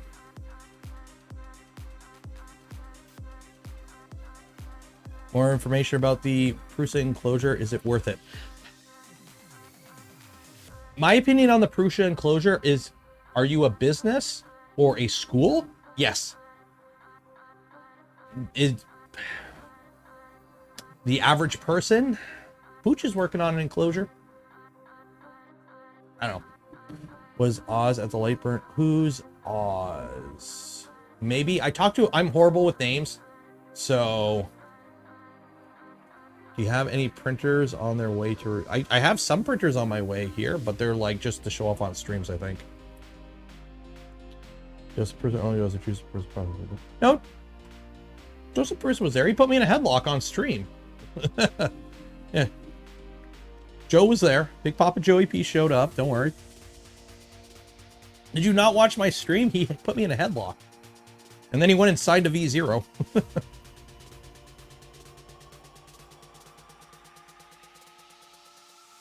Any SLA advice? I've got MSLA. They work. They're honestly not that finicky. Just use a good profile. Most of them come with one, and hit print. Make sure your bed's level. That's really the only critical thing. If your bed's level and your profile's good, it'll work. Like, I don't know. They just...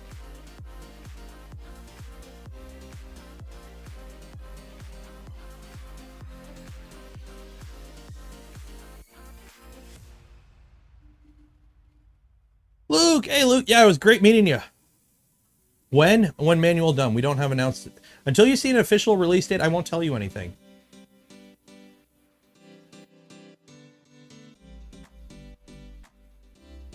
Put the badge on the... Oh yeah, here. I don't know if it'll fit. There.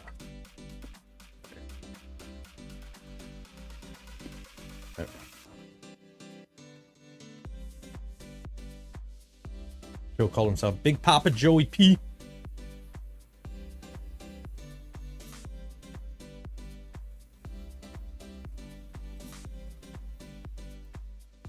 Oh, what time is it? 3.5 hours, or 3:30. That's not too bad. Who's RCF? Russian cat food. Max. He is the founder of Voron. So apparently I don't have COVID anymore.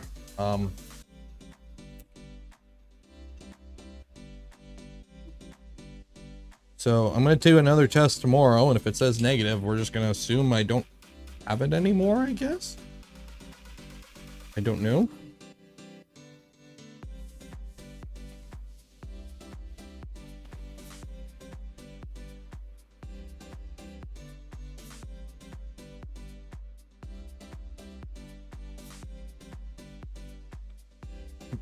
Do you see Uncle Jesse's video on... I've watched some of it. I don't want to watch it all because I might be doing a video on it too. I might not be doing a video on it and just sticking around with it on streams going forward because everyone has already done a video on it already. I doubt I have monkeypox. I can't remember if I got a smallpox shot when I was in the army. I can't remember if that was a thing. I think it was only people who went overseas got it. I think. I don't know. I highly doubt I have monkeypox. I don't have any blisters. How many anyway do you need to ban on your Twitter account? Okay, here's the thing. Like, we're gonna go on a little political detour. I'm fine if you have your own personal opinions, okay? Everyone has their own personal opinions. If everyone had the same opinion, the world would be a very boring place. And I believe people with different opinions can still get along, as long as you don't try to force your opinion on it. However, if you're a random Twitter account that I've never interacted before, never seen before, doesn't follow anyone I follow, doesn't follow me, when I look at your post history, it's absolutely nothing 3D printed related, and then you dive into my, you know, hey guys, I have COVID, go get yourself tested, and start posting conspiracy stuff, block, because you're not adding anything to the conversation but trying to start shit. So, anyways, back to 3D printing.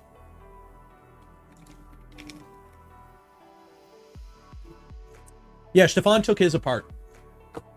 I opened mine up during the stream, but I didn't really dive into it.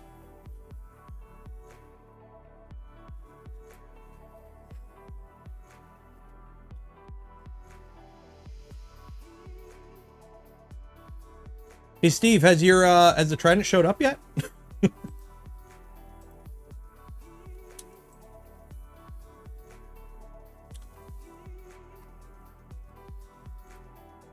What's printing? So we got a bunch of stuff printing right now. So on here, I'm printing a Ninja Turtle by Eastman. I realized I have a bunch of Eastman's busts printed, but I realized I don't have the Ninja Turtle one. It's one of the ones I don't have. So we're printing that with some what is it?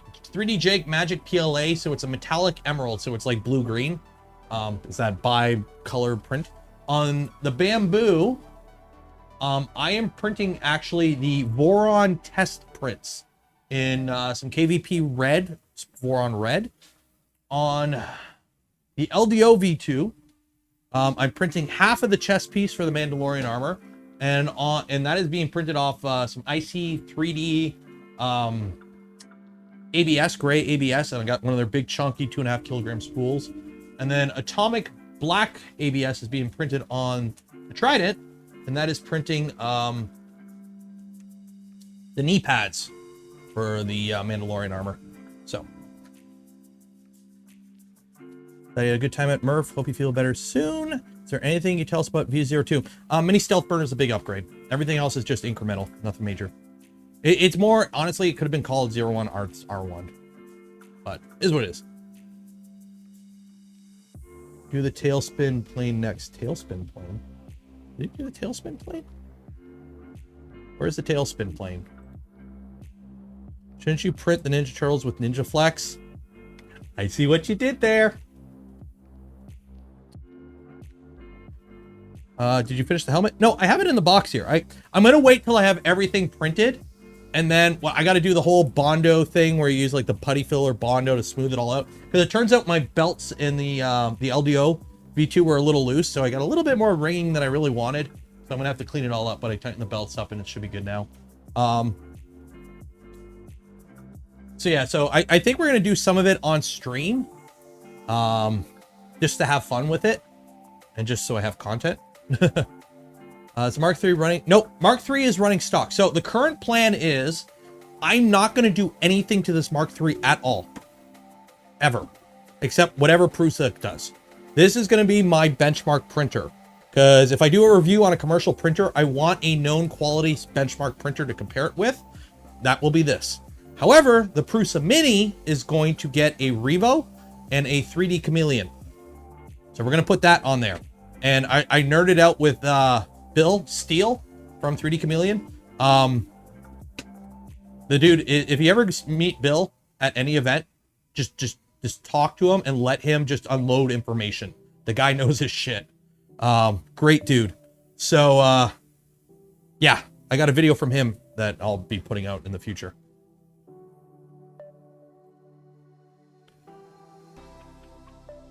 Sea Duck by Graphite on printable.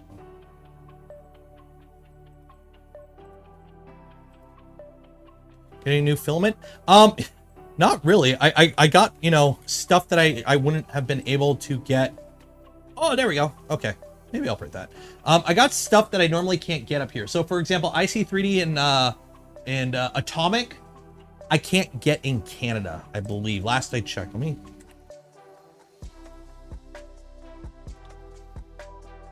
Yeah, so you can get it in Canada, but I'm not paying $90 for a spool of PETG. Yeah, so it's really overpriced in Canada, unfortunately. It is what it is. I'm sure they just have it on their American store and Amazon put it on Amazon Canada. And I don't think Atomic I can get up here either. So I grabbed like, what did I grab? Yeah.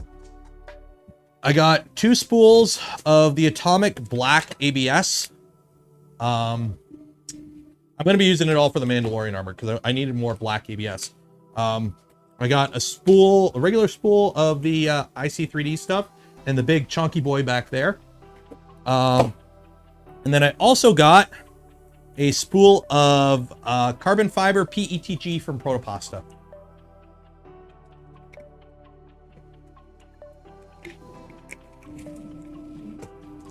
Oh, the Grenurdle from Cinderwing. I can get that model. I'm a Cinderwing Patreon, so I can get that, but yeah. You would not pay. No, I paid. I bought this. I purchased this with my Canadian money. Well, American money. So I bought PETG. It's carbon fiber PETG, so it's okay. But I bought PETG. Actually, not gonna lie, after I did my my rep rack in PETG, carbon fiber PETG, this stuff's actually pretty good. Because it's stiff, because it's carbon fiber, but it's got really good layer adhesion, so you don't have that issue that you normally have with filled filaments. So I bought that for the racer. I want to print some parts in it. How to lubricate the linear rails when they do not have the lubrication hole. The rails are already on the extrusion. You're going to have a little bit harder time. What you can do if the rails are not on the extrusions is you basically line up your carriage with one of the screw holes and you inject grease in through that screw hole so it gets into the carriage. It's not that I don't like PETG, it's just I can easily print ABS. So a lot of the stuff that some people would print in PETG, I just normally print in ABS because I can print ABS just fine. So I use PLA for artsy stuff and ABS for anything that's not artsy stuff. So I don't really need PETG. So, plus it doesn't turn to mush. High temp PET plus from Fusion Filaments. I don't know if I can get that in Canada. Let me check. Fusion Filaments. Yeah, I think I remember these guys. Yeah, I don't think I can get this in Canada.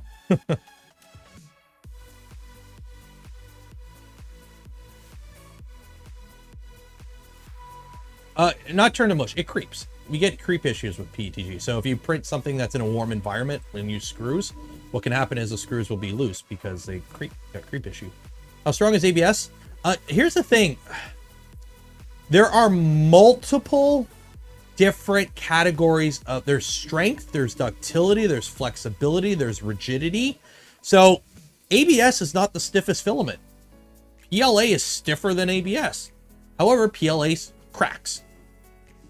ABS, you can crash your nozzle and your stuff will bend, but the moment you take the force off, it just goes back to normal. Whereas PETG, you might be stuck bent.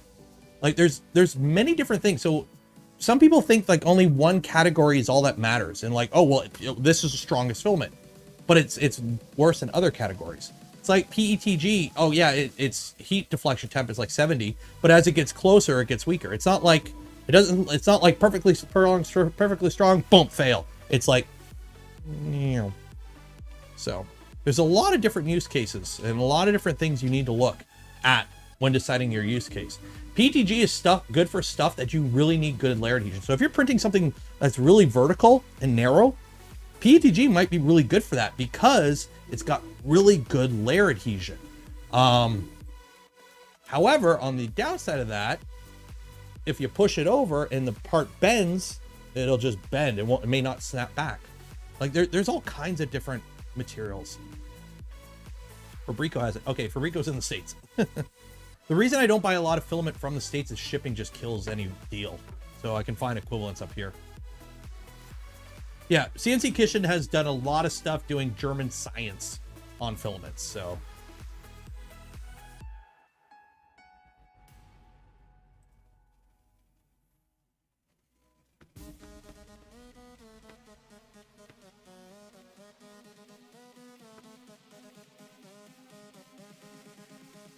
PLA is just pure PETG. I wouldn't argue that. PETG is stringier, it's mushier. You have different issues with every filament has pros and cons. Like ABS prints, you can print really, really good parts in ABS. Where is he? So this is ABS. You can get a really good surface finish on ABS. Like ABS prints really smooth when you have a machine that can print it properly. But of course, if you're going for accuracy, just get an MLSA.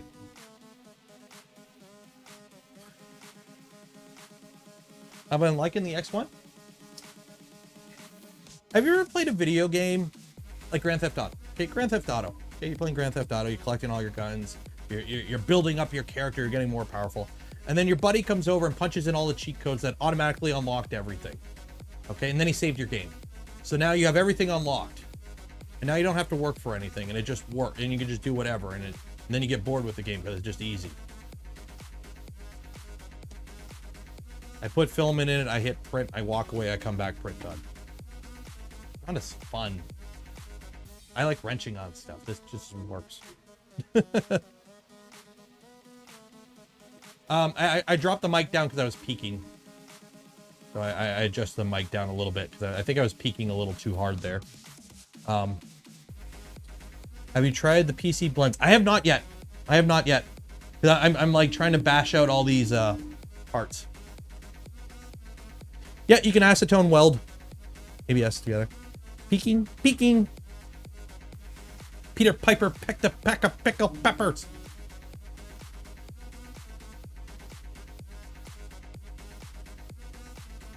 What do I do for dry boxes? Usually I don't. My room sits at, what are we at right now? 35% humidity usually, or lower. So I put like nylons in dry bags that I vacuum seal with a little desiccant in there. But ABS and PLA, I leave out in the open usually.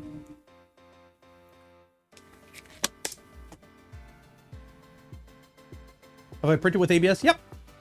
Nope, not that one. Yeah, I've run off a whole bunch of Voron parts just for fun. So these are legacy parts, I think. Yeah, these are legacy parts. I had to print something, so I ran off a plate of Voron legacy parts. They're functionally fine. The surface finish isn't the greatest, actually, but they're all structurally, they're all functional.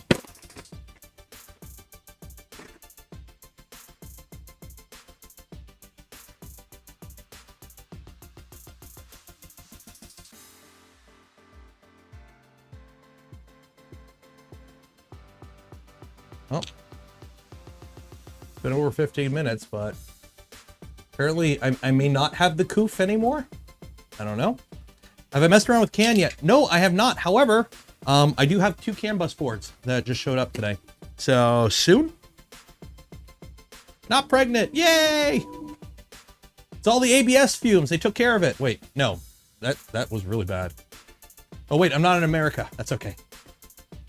Have you seen Harkay's Micro Plus with a Prusa? I have. I really like that size. I really like that size.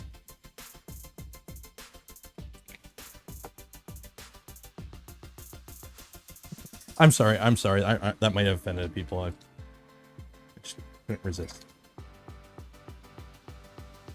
So yeah, so I've been camped out in this room. Like I was in here till like 11 last night with all the printers running, with my edamames, which are actually really good.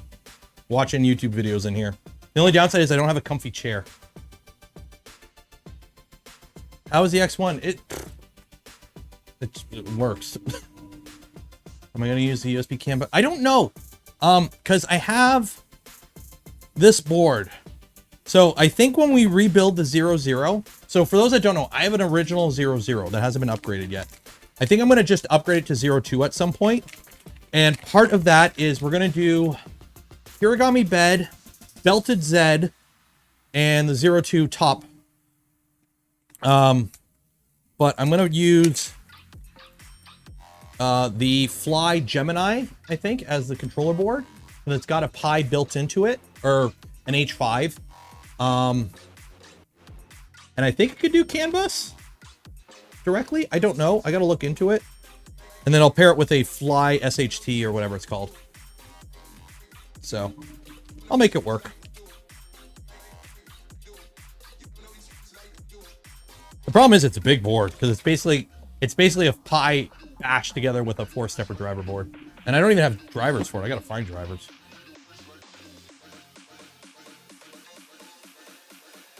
Kirigami bed is a bear. Oh, I'm going to take the whole printer apart, start over at this point. Yeah, the shit can board. What am I printing on resin? I am printing, what am I printing? Oh, the Canon on the lychee slicer. This. So this is the Canon, I think. I don't know. It goes on one of the arms. I don't even know if I'm going to use it because as part of the armor. Files, armor. Popular selling them. So for those that don't know what I'm printing, it's this. So on the left arm, it has a blaster built into it, I guess, which you could see it there. Yeah, it sits on the side. So the left arm gauntlet is already kind of big. And it bolts onto the side, so it'd be sticking out to like here. So I don't know if I'm going to put it on or not. I'm printing it anyways. But it is what it is. See you, Steve. Also, this file was made weird. There was like a lot of parts that aren't like fully attached. I don't know if you can see that. Like there's a part here that's supposed to have all these details, and the whole part popped off when I was taking it off. It was like barely held on. So I don't know if it was like sliced wrong or like the model's not fully together. I don't know. Put a Nerf gun. Oh. Yeah, so I got this. But what I'm thinking is I need to get the flight suit. But then I also want to find like a leather jacket that I can cut up to actually mount all this stuff to. Instead of having it like Velcro to the flight suit. I want like 2 layers. Just so I look a little bigger wearing the armor. Because this is scaled for a 6-foot person. And I am 5'9.5". So I shouldn't have to adjust any of the sizes. It's just I wanted to make it bulkier. Which is going to suck. It's going to be hotter, but it is what it is. Like, technically, I probably could have scaled those down to like 90-95%, but... I use Lychee because it's a Nova. The Nova 3D uses a .cws format. So Lychee can output that format, so... Nice to meet you in person. Cheers, Music Dad. I can't put a name to a face. I'm horrible, but... So you're looking to be thick. Yo, yeah. Yo. What are you building the suit for? This is the suit. I'm not gonna build this though. Part of the suit is the this big tri-cannon. Yeah, there's the collet. So see that blaster is just huge on it. So I don't think I'm gonna actually put it together. I think I'm just gonna go with like a rifle with it, just because it's gonna be more reasonable. I'm building it just because I want to build it. I am gonna have to bust out and get Toasty or Tallboy going though, because the knee guards are 360 millimeters tall or something like that. So we're gonna have to get Tallboy working on this soon. So if I can get it done and fully set up, I will bring it to Murph next year. I'm printing all the parts on Voron, so I can use it, put it at the Voron booth. But the problem is that I need a mannequin to put it all, to hang it all on. Part that popped off. Nothing. Oh, glued on. Well, the problem is it's part of the one file. Like, you can't pull it out. From BC, we could use more good vendors up there. Yeah, well, I'm Southern Ontario, and we got no vendors, so... Well, Toronto, but that's 4 hours. Lee Enfield. I was thinking, somebody said a DE... We spoke about this on stream before. Somebody suggested a heavy blaster for it. That looked kind of cool. Because I got it on Galactic Armory, so I was thinking of going with the... Which one was it? Going with this one, I think. Either this one. Yeah, I think I was going to go with this one. Either this or a rifle like this one, the DC-15. So, get a hold of that scary mannequin. No, that thing was scary. That thing scared me. So if you went to Murph, you know what mannequin we're talking about. But every now and then I would catch it out of the corner of my eye and not realize it wasn't a real person. I'd be like, ugh. Yeah. Build a PVC frame? I could. Just throw it in the back of the Focus. Ugh. Yolandi, that's who it was. Yeah, it was freaky. I every now and then I would just like see it in the corner of my eye and do a double take. Like, who the... Oh, okay. It's not that. The hand, oh, the hands are weird. I tried not to look at it. The thing is, I don't think the Yolandi was a mannequin. He was printing one next to it, but I don't think that Yolandi, or unless it was all finished. Yeah, the eyes were black. It was weird. It's creepy. It's creepy. It is, yeah, it's Yolandi. It is the girl from Chappie. Catzilla, I am doing well. Actually, I'm feeling, apparently I don't have COVID anymore, according to the rapid test. I'll do another one in the morning, but it was right in front. I know. Well, at least it wasn't looking at you, Yelly. It was looking away from you, at least. Did I walk by the mannequin on stream? Yeah. That stream was fun. I actually finally... I tried to watch it yesterday. I had nothing else to do.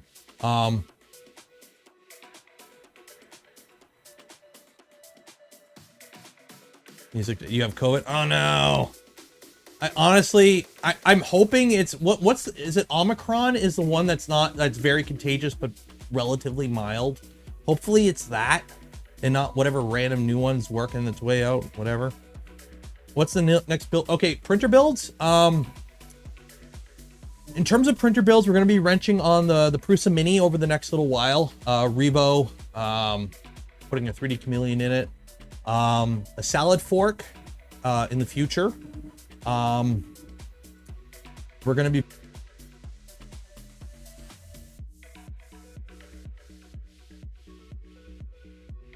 random words that, you know, I don't even know. I'm not even saying what it meant, but that might happen in the next little while. Maybe an Annex K3, maybe a V-Core 3. We'll see what happens. I got a wrench on the Micron and get it fixed. Some motor mounts broke. A VZ bot is in the works, but that's going to be a little ways out. So, oh yeah, and engagement. Don't forget, there's a draw. So go in the description. Enter to win some Polymaker filament. Polymaker's awesome. I need to get a hat from them. I think I'm going to start wearing hats. I'm going to try collecting hats and do that. That's going to be my thing. I'm just going to wear a different hat every stream if I can. So, Polymaker filament, we're giving that away. If you haven't joined the Discord, now have a community Discord. We opened it up to the public last week. Link in the description. Join that. We're going to start doing community contests and challenges next month. So that will be fun. You can win. So I'm going to give away hats basically because I can easily give these away through my merch store. So you're going to win only Benchy hats essentially.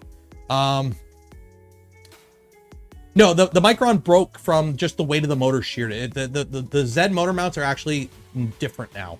I have the older ones. What else? I don't know. What else is in the description? If you want to help out the channel, there's community links and whatnot down there. No, they can't make a Voron Red. So 14Q. Voron Red is actually something that is like, it's not licensed, but it's actually like something that was worked out with KVP. So it's an official KVP color. It's actually like something that was worked out back in the day. So it's actually like you can't make a Voron Red without express permission, I believe, from both parties. If I'm not mistaken. That ain't my thing, but yeah, like that ain't my area of expertise with the team. But it's an official thing, so you can't. Anyone can't make a Voron Red.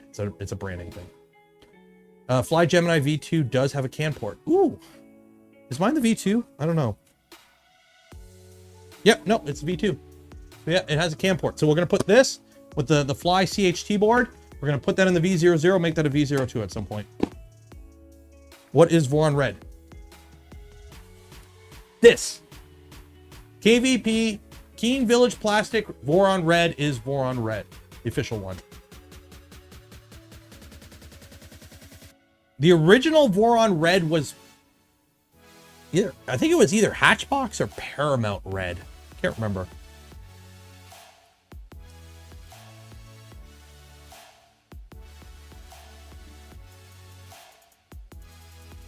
COVID rapid tests are not different in a conventional coronavirus versus COVID-19, possibly a false positive. It's possible. From my understanding and speaking with people who are like medical like degrees, I know there's a few on the Voron team and people I know personally.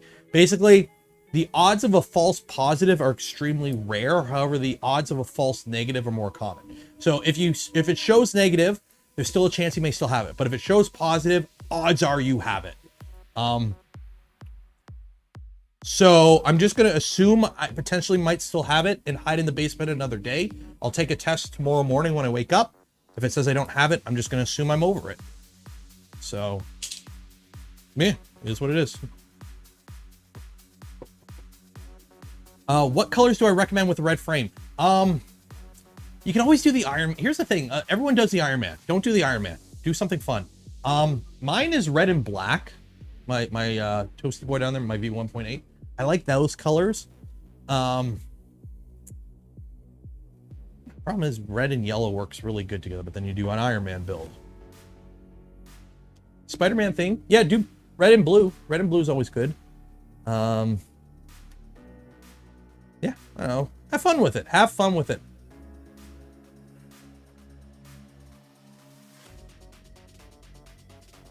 Red and silver. Red and silver is always good.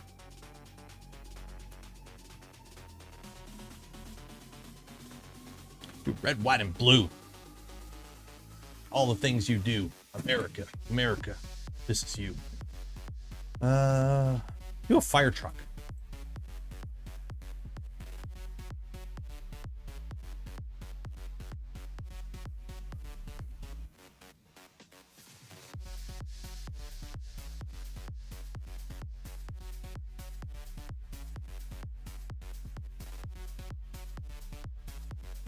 Well, that was the original America's Funniest Home Videos intro, I believe. Gold frame. Gold frame with like a... I really liked how Toasty or Yukon turned out. Gold frame with like a lightish... Not black, but like a dark gray. Worked really good. A black and gray trident. That's nice. I don't know what I'm going to do with the salad fork. I don't know. With I really like the color combination on the mini here. The bubble gum. The pink and the blue. That turned out really good. I haven't done a green machine yet. Nora turned out really good. The Micron, I really like the colors on that. I really like this one though. The gray with the light gray, or the space gray frame with the light gray accents, and then the dark red parts. That came out really good. Even Big Papa Joey P here, which is all Persimmon ASA, orange and white, came out really good. Bob Saget AF. Yeah, that's the best America's Funniest Home Videos with Bob Saget.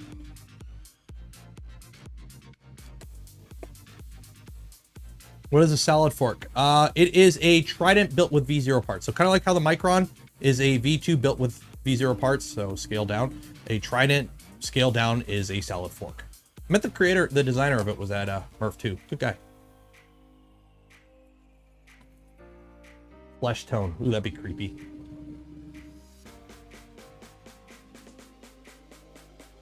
Transparent. The problem is transparent ABS is not good. Yeah, the Micron has a white frame. Apparently I have to approve that post. Yes, Micron has a white frame. So I really like... So the Micron is a white frame with elegant teal and then something blue. It's all Sparta 3D Galaxy Sparkle ABS. So I will say the E3D folks really liked it. Really cool. Any good fluorescent? I have a ton. I've got pretty much all the Sparta 3D colors on hand.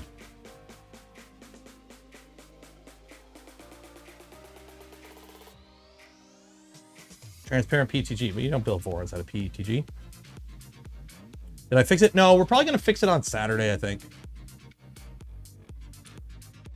We've talked about the Yolandi Diane Wood mannequin, the creepy thing.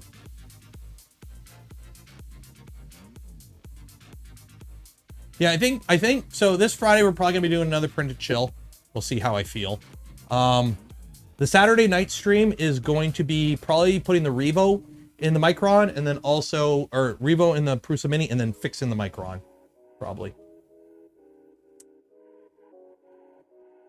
Oh, DFH is here. Hello.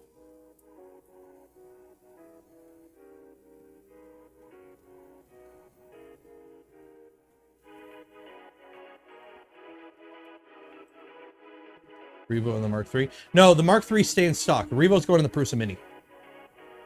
Because it has a V6 clone in it, and it jams up pretty easily.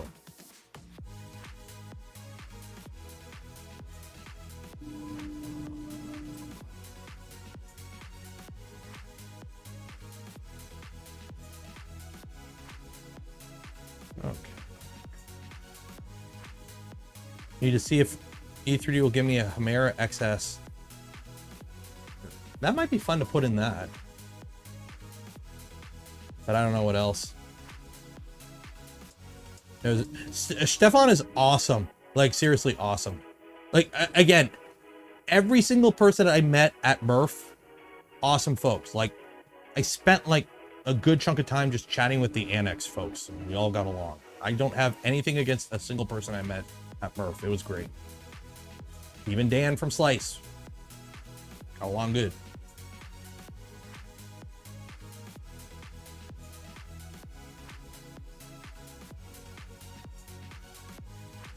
Well, yeah, except for, you know, everyone getting COVID. That's the only downside of Murph, is everyone got COVID. Apparently it's a one-day COVID. Well, I don't know. I think it's his wife or his girlfriend. I don't know. I spoke to one of them more. The problem with that corner, I missed Luke's lab. I didn't even realize Luke's lab was in that corner there. But his booth was always busy when I walked by.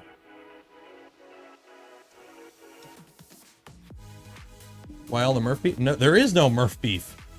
There's Murph COVID, but no Murph beef. Everyone got along great. It was awesome.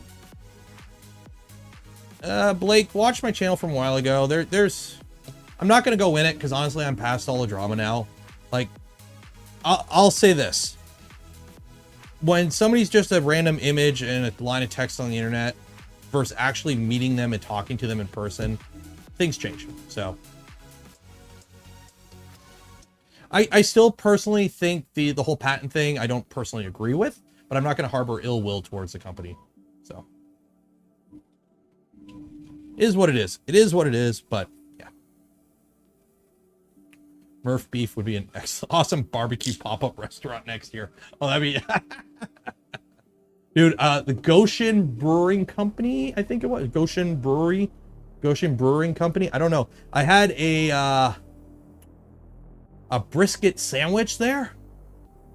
Oh, so good. So good. The K3 Plus did look really cool.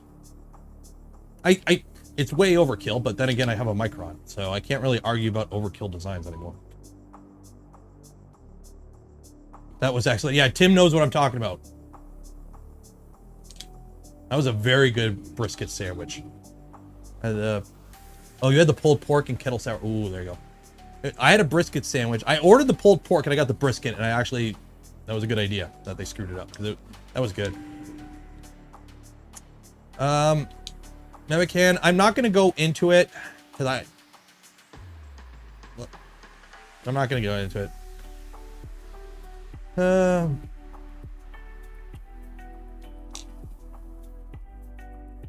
Had the Korean Montreal. Huh?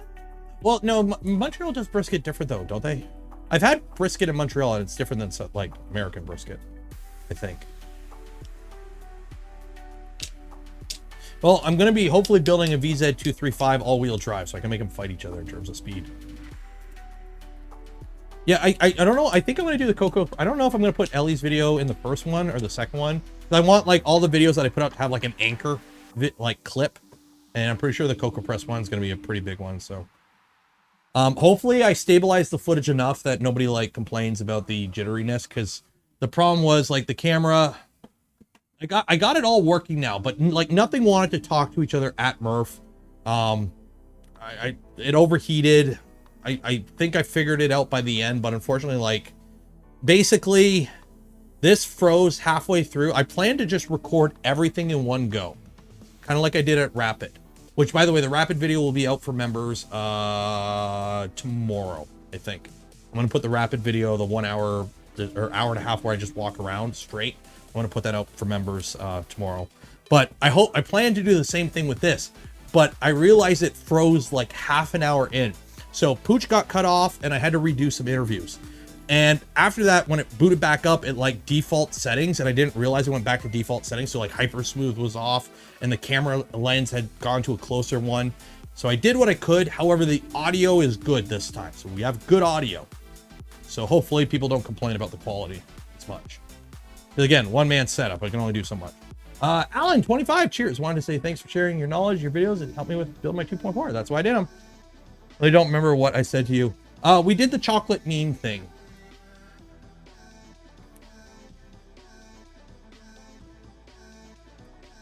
So who ate the chocolate? I had the infill. I don't think anyone actually ate the Voron cube out of chocolate because everyone was touching it. And considering everyone got COVID, it was probably a good idea if people weren't eating that chocolate. But I did have like the little piece of the infill, and it's good. It's weird because of the texture. So one, it's good chocolate. The chocolate is very good chocolate, but because it's kind of like eating an Aero bar. It's very airy, which is good. So Death Racer colors. I think I'm gonna go black. I don't know if I'm gonna do my channel colors, which are like black, orange, or where is? Do I have a logo anywhere? Where's my even logo? Oh, Yeah, I'm going to do like blue, orange, and light blue. So.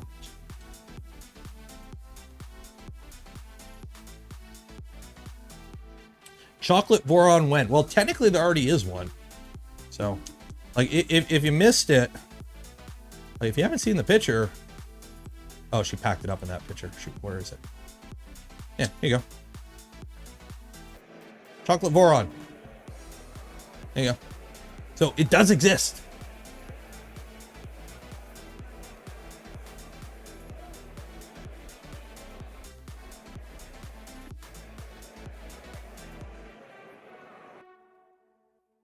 Stream dropped. I haven't dropped any frames on my end.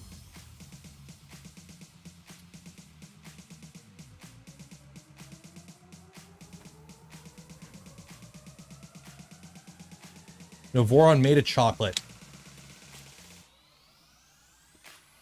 Would like to try that. I don't know if the Death Racer file. Let me pull up his. I don't know if he has it on his screen.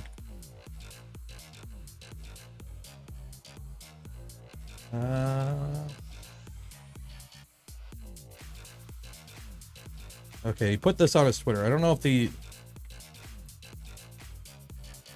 He's got a video. I don't know if the files are in the link yet. In the description. Oh, yeah, they're there. Okay, they're on his Patreon. Go to that link I just posted in chat. Brings you to his, click on the video. It's in the video. It's in Patreon. So it's $1. But yeah, I want to build one, but I want to build one with a javelin. Because the problem is they have it on the top. So you either have it on the top where it can rotate, but the problem is it can't rotate to the front because the head's in the way. Or you can have it in the back and it does this. So I want to put it on the side so that I can charge forward and punch people's heads off.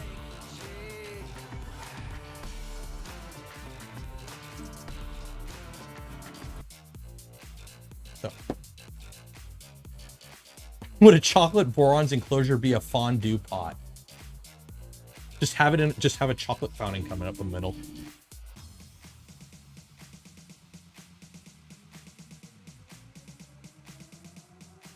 Yeah, there was a rotating turret there. I didn't talk to the person there because every time I walked by, they weren't there.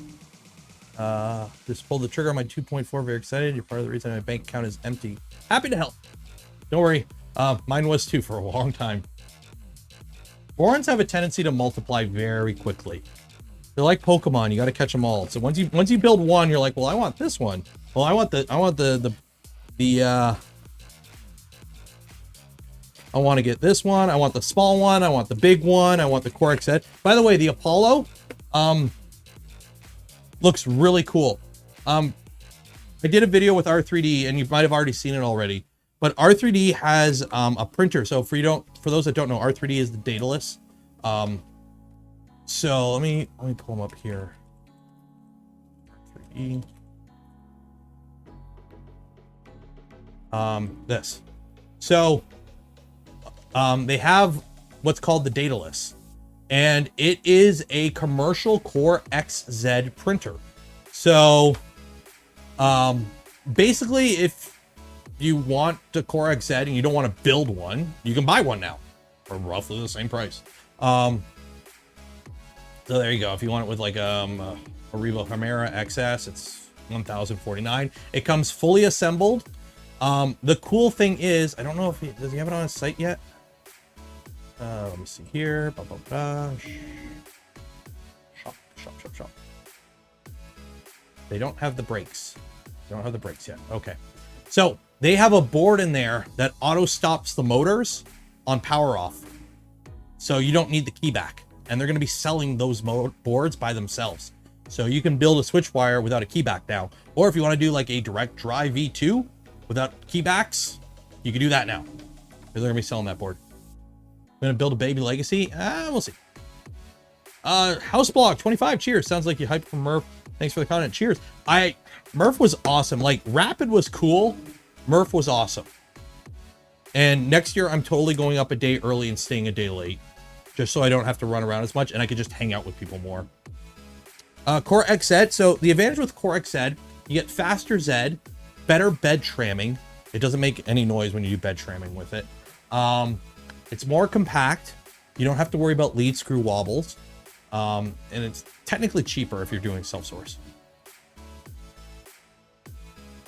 Yeah, and it's fully assembled. Like, it's fully assembled. It comes fully assembled. So check Twitter messages. Okay. Which ones? Oh, yeah. If I don't follow you and you send me something, I don't see it. Oh, yeah. Here, open image in a new tab. Yeah, this was there too. There was a few DIY setups there in terms of multi-material. So this one's kind of cool. I think you probably have seen an indexing setup like that, or a turret setup like that. Yeah, but that, I think I've seen that machine before, actually, if I'm not mistaken. Maybe in a previous MRRF.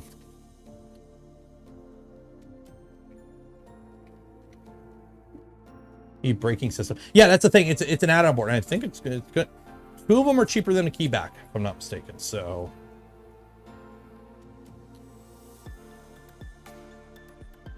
It's possible to make a Core XZ setup on a cantilever style printer. Yes. Diabase. Diabase. That's what I'm hearing. That's what I was thinking of. Diabase.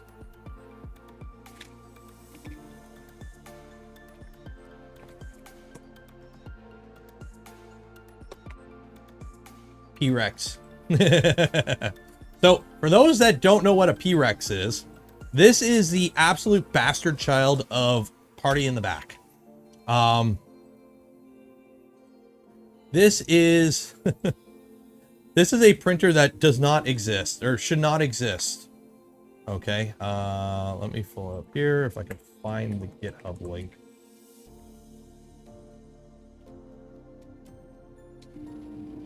Can't find it. Find the GitHub link. Why can't I find the GitHub link?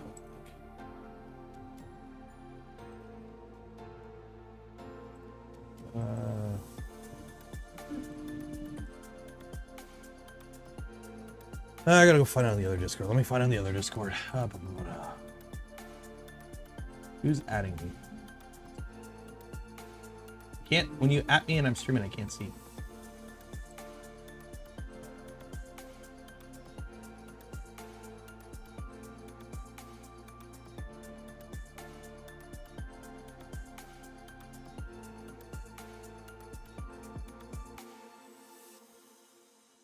Oh my god. No.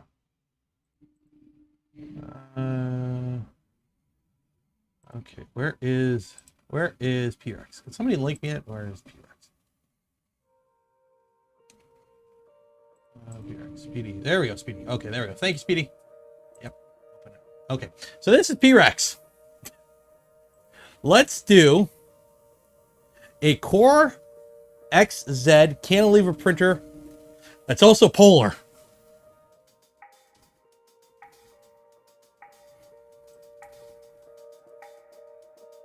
So it's Core XZ cantilever polar.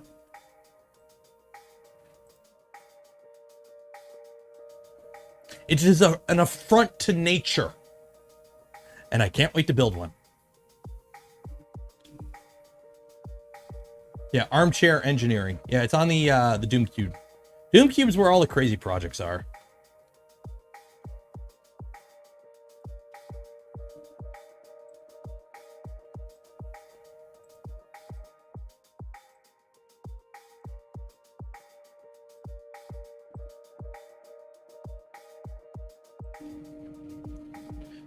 Yeah, it's funky. It's funky. It's funky. But it's fun. Because here's the thing. Once you start building stuff like, you know, a Micron and machines that honestly don't make any sense, like the Micron, it doesn't make any financial or practical sense. It does not. It's, you build it because you like building printers and it's a fun printer to build. The V0 does the exact same thing functionally for a lot cheaper. But it's fun. So once you start going down that route of building fun printers, it's like the same thing as people who like build custom sports cars. It's just fun to build. So build an IDEX. Nah, I've seen the IDEX. I need to do an Eddie Tridex though. And actually I do have a video with Eddie about the Tridex, so. Bamboo done? Oh, the bamboo is done.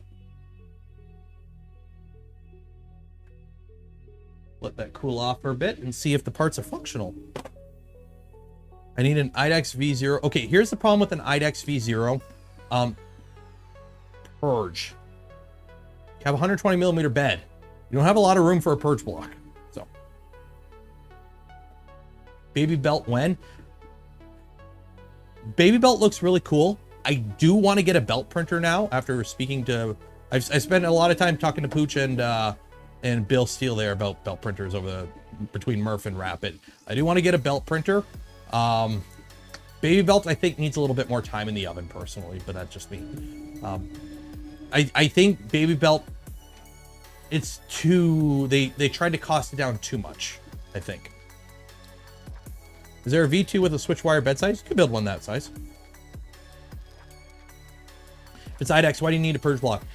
You still kind of, well, it really depends on your setup and if you have wipers and a purge bucket system. It really depends. I found even with the X1 Carbon, running a print with just a prime tower after the purge, just make sure like nothing's sticking to the nozzle, make sure the filament's flowing so when it goes to printing, it just makes it a little bit cleaner of a print. I've done some prints without it and they don't come out as clean. So.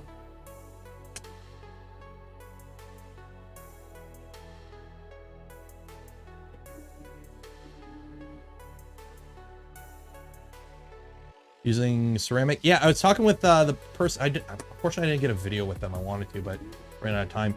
Sapphire 3D. They sell a kit where you get a kiln, and then they also sell filament that's metal impregnated. So you print it on a normal machine with like a hardened nozzle, obviously, and then you take that printed part, you put it in a kiln, and then it comes out metal. So what you do is if you got it like an IDEX setup, you can use a ceramic support material with the metal, because the ceramic you can break away easily, the metal obviously doesn't, and it can survive the kiln. So that was actually, I wish I got a video with them, because it was a really cool thing they were doing there. And they're expensive. The kiln's like a few thousand, but it's, you know, not insane. The kilns are expensive because kilns are expensive. How much is a kiln? I don't know. Can you buy kilns? Because they have like a fancy kiln. Because you got to be able to melt like brass and whatnot. So I don't know if you can just buy like a kiln on AliExpress or Amazon. It does the same thing as their kiln. But yeah. Print a kiln. Oh yeah, I'll just print it out of PLA, guys. Should I get an X1? Wait until production.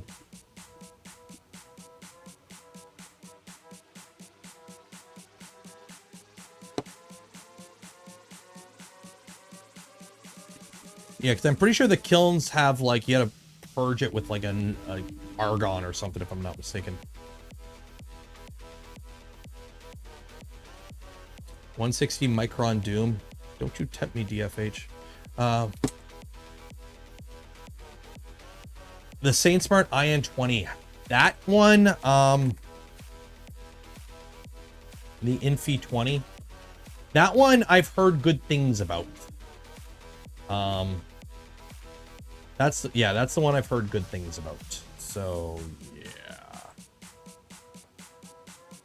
Problem is, it's still at the price range where a channel my size, it's a kind of a big purchase. So.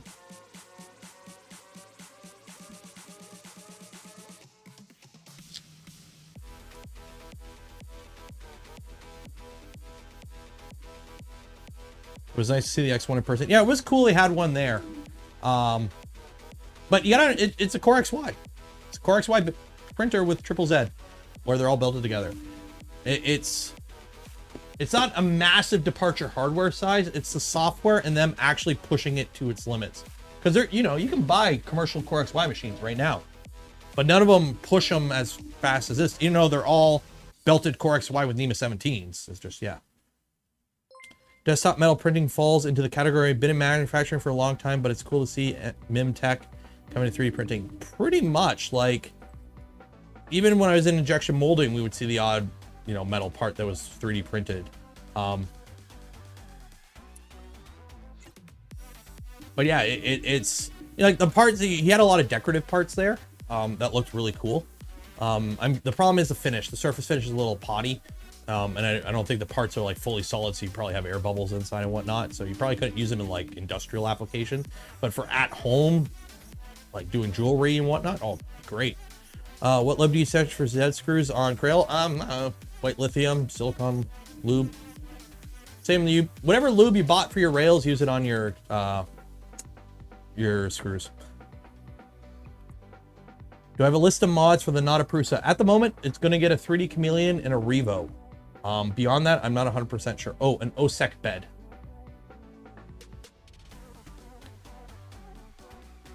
Have I ever considered building one of those funky 5-axis non-planar? No, because they're not usable. Nothing we print needs them. The software to run them and the slicers are a little funky, and it's very limited use case for something that would probably be a little expensive to build. So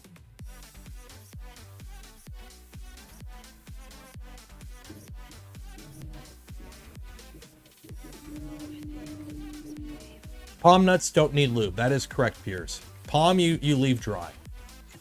These ones are brass on this machine. I did see the Mecha King gone. Yep. So if you have a kiln, so if you don't have a kiln and I just want to print, you can print that material, but it's like $100 a spool. So it's not exactly cheap, if I'm not mistaken. Like I have some copper fill PLA right here. This is copper fill PLA, but it's not like you can't sinter this. This is like maybe like 5% copper maybe and some brown PLA. So this isn't copper. I don't think this is conductive.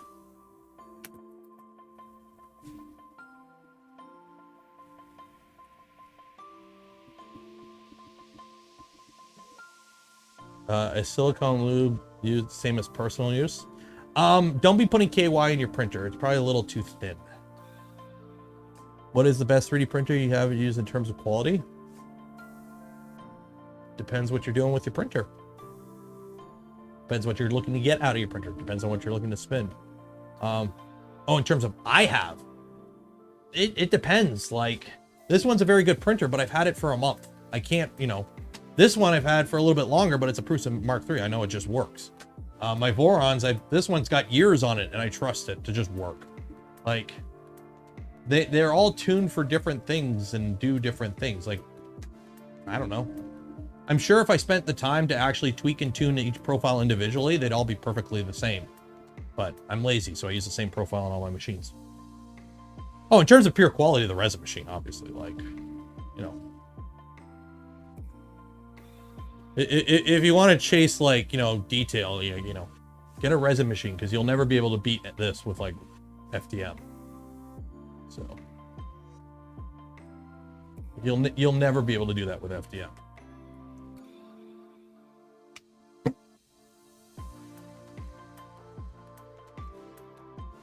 I haven't tuned one. I build the printer. I do a quick input shaper. I do a quick PA, and then I call it a day, pretty much. Fast recovery. Well, apparently it's pretty fast, because according to the rapid test we just took, I don't have COVID anymore. So I'm going to assume I still potentially may have it, and I'm going to do another test tomorrow. Daniel, my bot, how you doing? Hope you're feeling good. You missed it. We did a test earlier in the stream live, and apparently I don't have COVID anymore. Ow. I'm going to do another. I'm going to assume I still have it in this false positive or false negative. I don't know. I'm going to do another test tomorrow, though. Also, can you ask the Lightburn people to send me a laser, please? I want a laser. I should buy a laser. How much do I need to scale ABS parts? If you want to print something that's not ABS in ABS, 100.5% is a good starting point. We don't sell hardware. Dang it. I want a Galvo laser or fiber laser, whatever that was. It was so cool. PCR test. I don't want to go get a PCR test. I'm too lazy. I get it for free. I just don't want to go get one. Banner says 3 more per screen says 4. But the pop-up screen says 5. Hooray, YouTube not working right.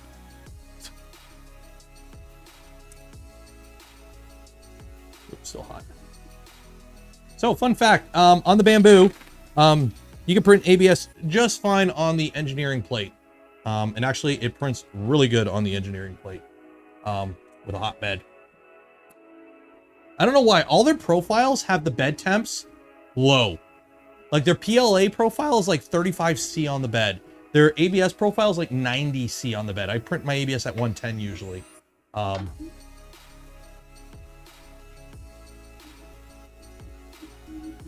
So I bumped my bed temps up and I haven't had layer adhesion issues since. Okay. Fortunately, overhead cam don't work. We'll do mobile cam. So these are printed with the absolute default profile.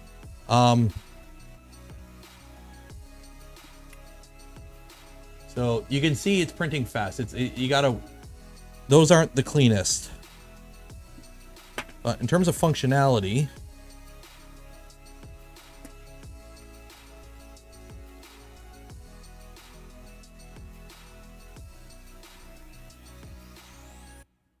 threaded parts work together pretty good.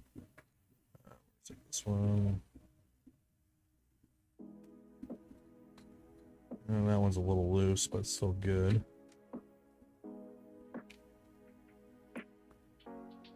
It's top, that's top. Yeah. This is like the default profile. All I did was infill and wall thickness were the same as Voron stuff.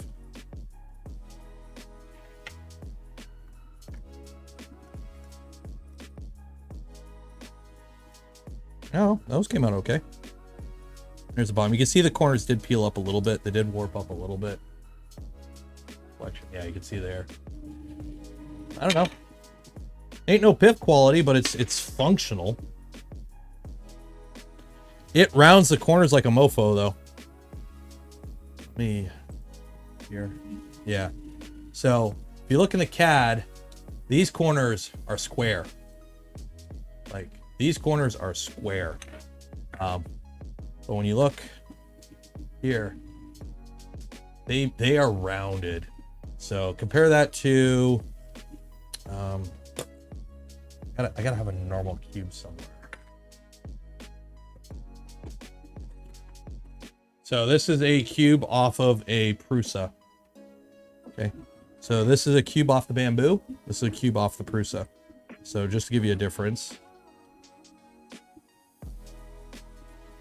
Oh, that's the Nero 3D one, but still.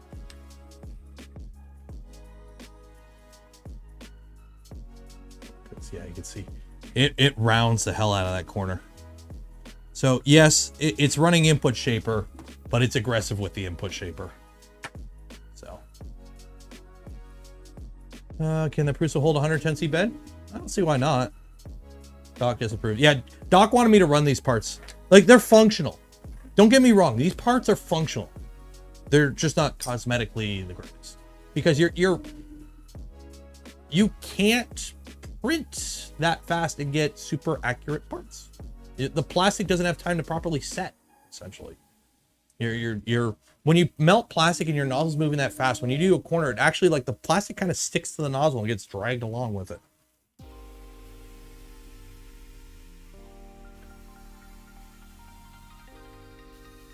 Pressure advance. I don't even know. It's you can't mess with those settings. That's the thing. I can't run PA or input shaper on here to the way I want it. It just does it, and you're stuck with it. So now, granted, this is PLA on a Prusa running a slow profile. This is ABS on a Bambu going YOLO speeds. So tips on getting an ender. Go watch some Chuck Hullabuck videos.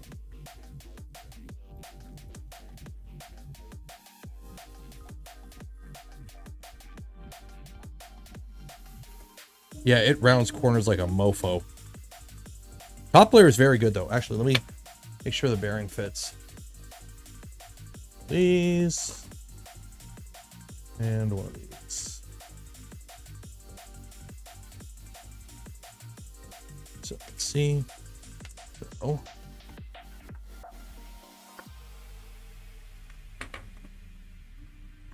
Yeah, that don't want to fit in there.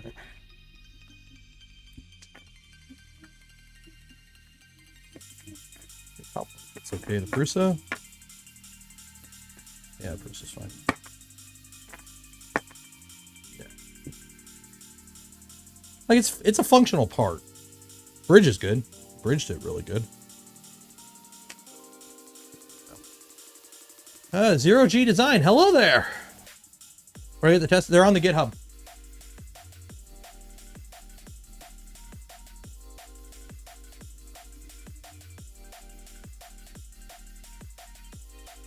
Do you get a project for the box vendor parts you have? We may be doing a replicator or I can't remember what is a replicator. We'll see. We shall see.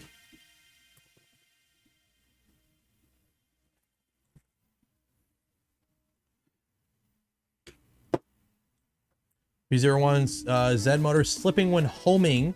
Could it be real live it? Make sure it's not binding. Like turn the printer off and spin it by hand all the way up and down. See if you can feel if it's binding or anything. You may have to bump the voltage up ever so slightly, but it shouldn't be slipping. Like, are you skipping steps type slipping or? That's odd. Oh shoot, wrong account. You outed yourself. Or we expect to review videos for the reset printers. Which printers? Not all printers that I get are reviewed. I did the KP3S. What was the the Aries? I'm not going to review the Aries. I don't review every printer I get, and when companies send me printers, I tell them that. So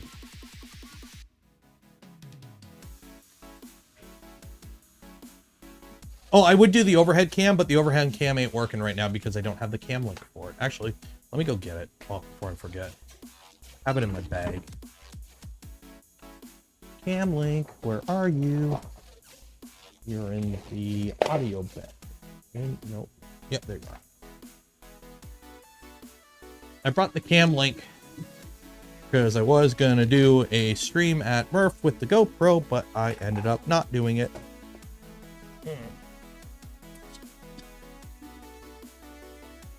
Go there. Where is the HDMI? I don't know where the HDMI is. Where is the HDMI? Are you the HDMI? There you are. Plug you back in. There we go. One.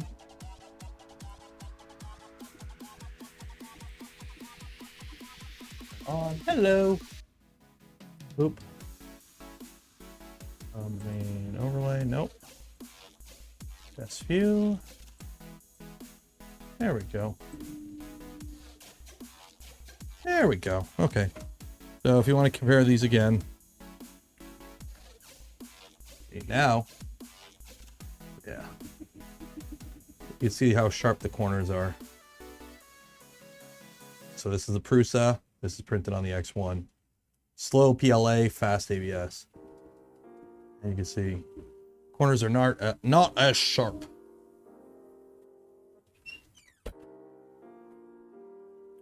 Matt Lamb, member for 3 months, moved from Wisconsin. Hello there.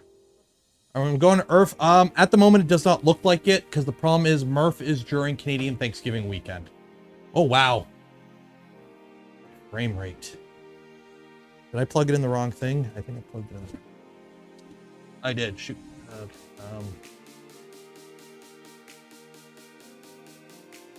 That explains it. 1 second.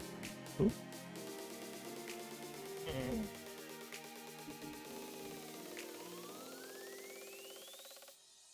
This is the problem with using GoPro cam links.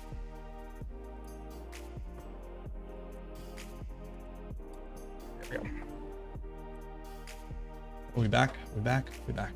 So the problem with cam links is they dump a lot of info into the USB bus or USB controller, so you can't do two cam links on the same controller. Essentially, they get funky like that. They sometimes work, they sometimes don't. It depends on your motherboard. So I have an add-on card into my computer and a free PCI, so I can run 2 cam links plus a webcam. Because you can only have two cameras per USB controller altogether. So we're good. Oh, nope, that froze. 1 second here. Just few. Nope, not that camera. Deactivate, activate. There we go. Okay, there we go. We're fixed. Phil R 49, just because of that shirt too. Cheers. A Fabrico shirt. I got 3 of these. 20 FPS Nero isn't real. He can't hurt you.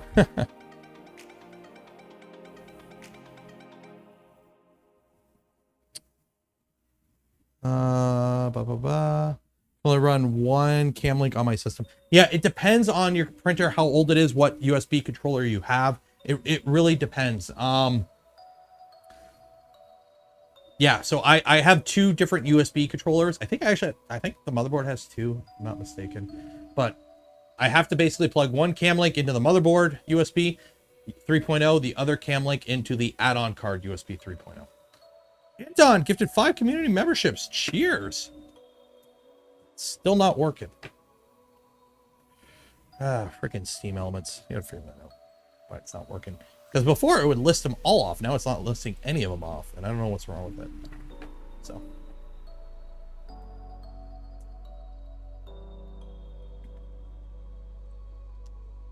I'm going to do a video on CAN bus. I've got a CAN bus board. We're going to put it in a V0 in the future.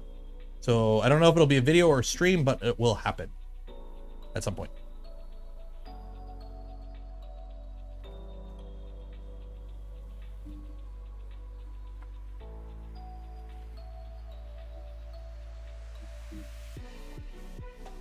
Well, I haven't played around with CAN bus yet at all, so.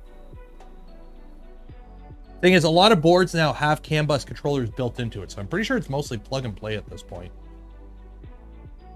Videos on mini Stealth Burner. Oh, on Stealth Burner. When Stealth Burner itself is fully released, I will do a video on it. That's why the Trident still has Afterburner. So when Stealth Burner is fully released, then I will do a video on it. Because I'll use the official manual. Because even like videos that you find on it now are all outdated. Because none of those have the release version of Stealth Burner. It's different. So. If you went to Murph, you saw one.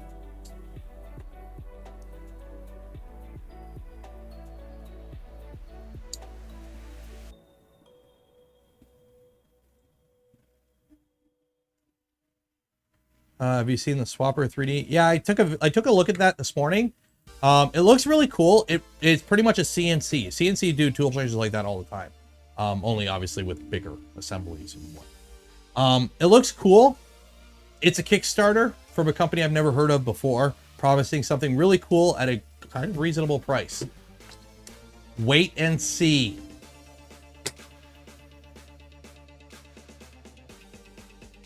Kevin merged USB 2 can. Yep.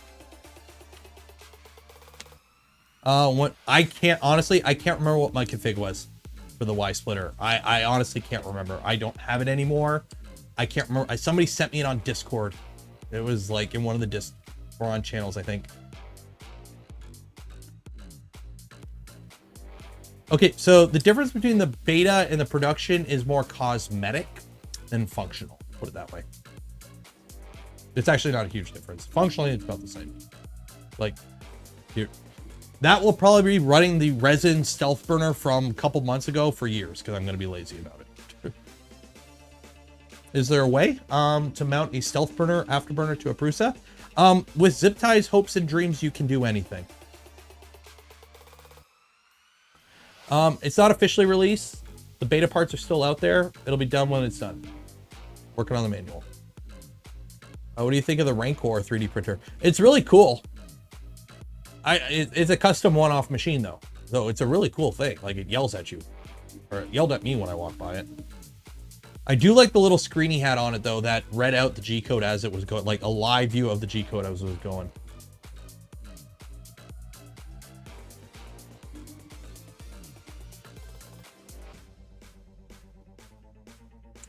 Did I see the black box? I did. I did a video on it. Which brand of ABS? It depends on where you live in the world. Right now I've got Atomic, IC3D, Sparta 3D,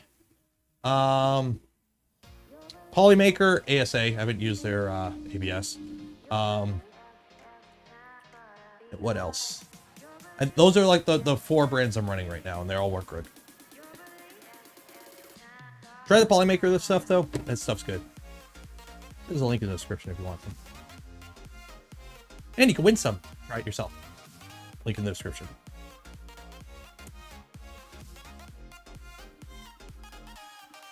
Who makes the tigered brindle frame stuff?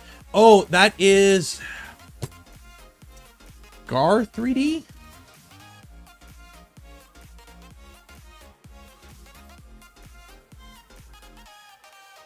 Guard 3D? I can't remember who. They're laser etched.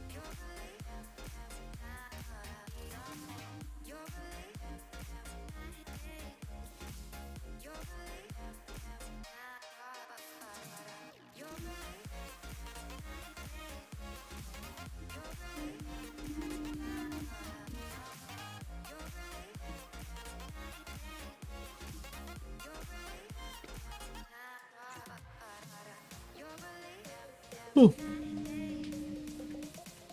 Oh. It's funny. I don't know if it's like a mental thing, but now that like this tested negative, it's like, oh, I suddenly feel better. A lot of 3D, yeah, a lot of small 3D companies have 3D in their names. Well, that's why I rebranded the channel from Nero 3DP to just Nero 3D, because it's a little bit more open than 3D printing, because I want to do stuff other than 3D printing on this channel.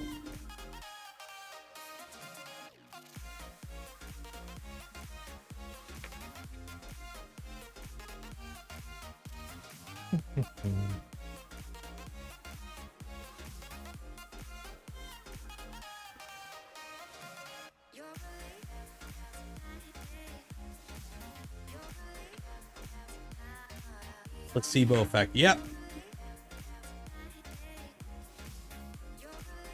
How long does it take to make the first functioning Voron? Like, are you talking like if you build your own for the first time? It depends on which one you build. A switch wire you can do in a day if you're really good. Are you doing your own wiring? Did you buy a wiring harness? Have you done any clipper configurations in the past? You could do it in a day. You could do it in a week. You could do it in a month. It depends how much free time you have and how much your experience level is. I haven't lost my taste. I haven't lost my taste. I haven't lost my smell. I had a sore throat yesterday, but I figured that was from the tasty beverages and late nights at Murph there. Like honestly, I wasn't even going to take a COVID test yesterday until somebody's like, "Hey, I got COVID. Go get tested." I'm like, okay.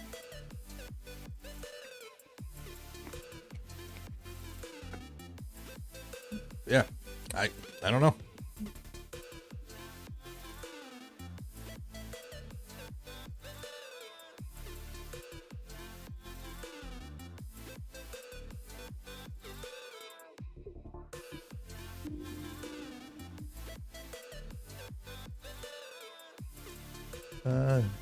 Don't lose my sense of humor. I have a sense of humor. Oh, there it is. Okay, so for those wondering about the laser etching, there you go. It's Sakura 3D.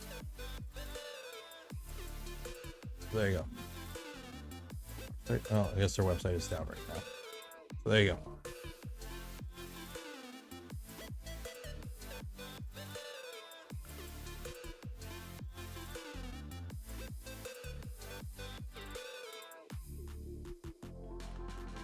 What are we at? 515 people have entered for the draw for some Polymaker filament. You have 15 minutes. We're going to end the stream at 5, so we draw at the end. Any tips when installing? Make sure wiring's good. Make sure it's mounted solid.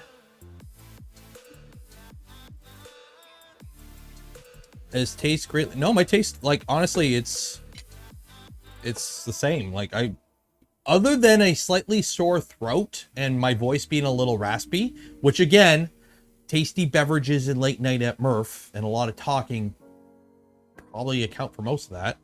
I feel fine. So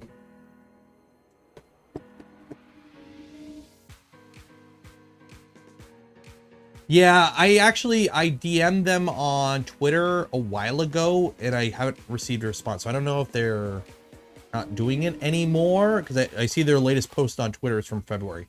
So I don't know if they're taking a break or they're, I don't know, unfortunately.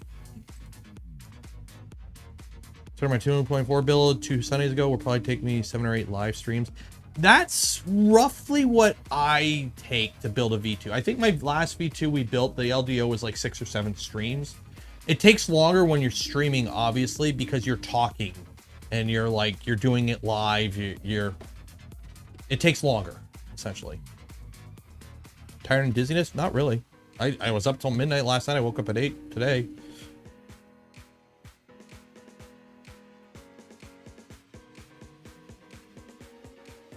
I know you said that's the other bit, but what were you saying? In Voron parts fit better, like screw holes. Wall diameter, like your outer wall, under extrude your outer walls. And there's like an inset thing that you can play with in Slicer, but you shouldn't have to worry about it. Should have taken the door off of the Big Papa Joe AP. I should have. Here, sign this random chunk of ABS.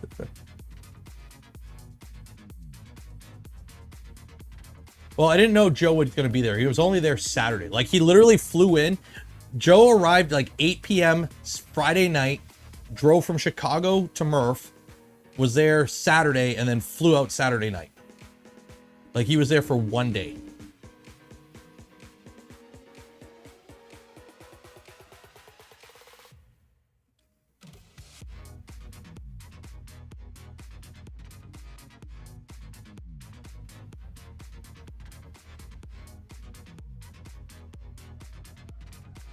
Got all these windows open. Let me close them all. There we go. Okay.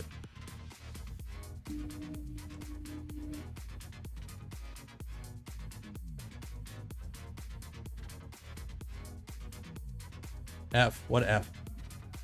Why are you saying F and rip? Are we saying F and rip?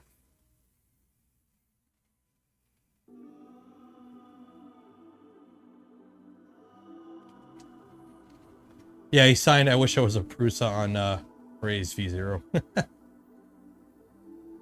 I want pizza tonight. Do I want pizza tonight? I want pizza tonight. Mini Ronnie. Yep, the Ronnie.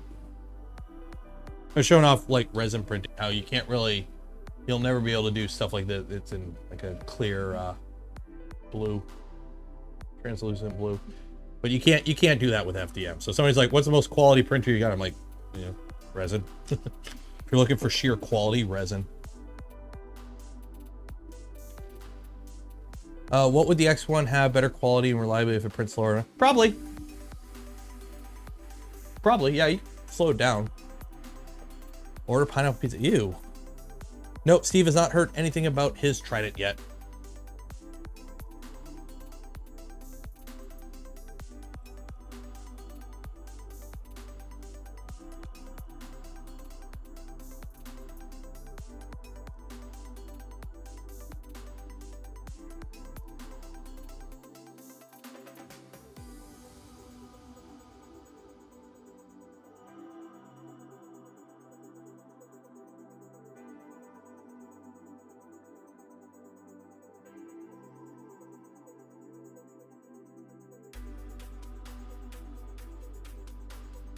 Oh, somebody just linked me an Ultimaker original kit.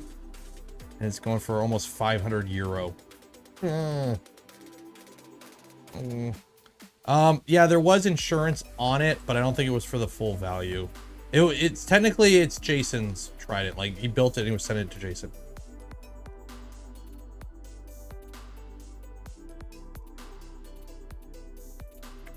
Did you end up seeing the trad rack? I'm not sure. Which one was the trad rack? I seen they had the K3, the K3 Plus. There was one in the background covered in cobwebs, and then there was another one at the back that was like facing away that was I didn't see.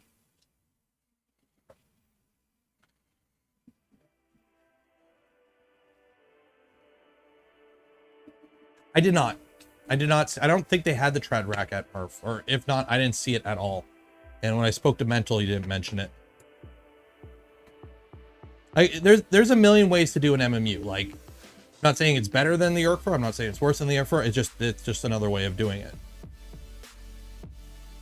I did see the video on it, and then I laughed in the video when somebody was commenting about tip tuning and how, like, you're gonna have to do tip tuning on this thing too. So I don't know. Plus it has a cutter in it. I don't know.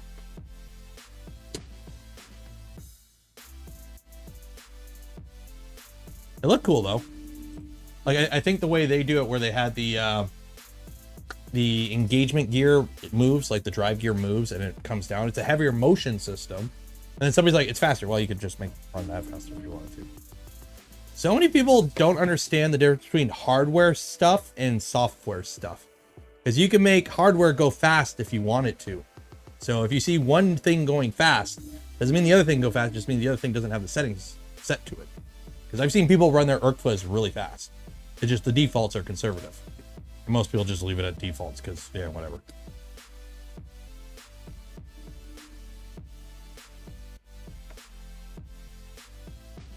Have I tried doing a tool change? No, my ERCFA is installed on a switch wire, which would be basically the same thing though as a V2.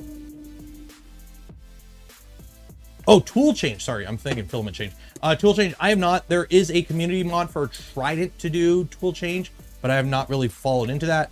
I've got a Prusa XL on order. That'll probably be the first time I play with tool changing.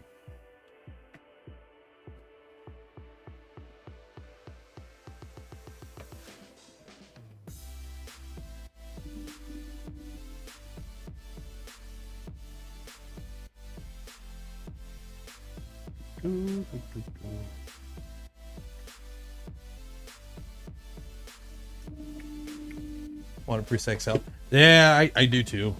I think it's going to be a very turnkey solution for those that want to get into tool changing. Because you have the E3D tool changer, but that is still that's more a motion system. And it's not, you know, it's not as polished, I think.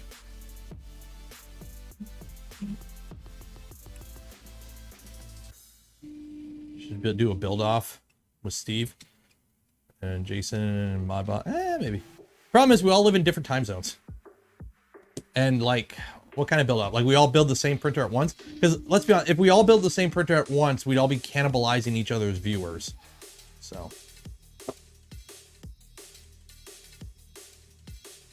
They're different. The XL and the Bambu are completely different machines. The XL is a tool changer.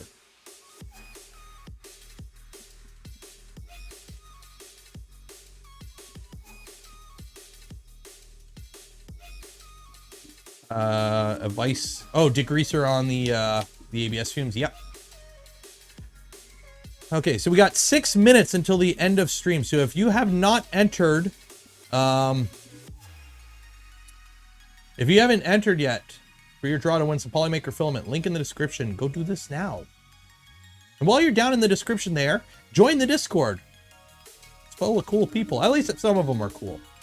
I don't know. I haven't poked my head in there for a while. Hopefully there's still some cool people in there.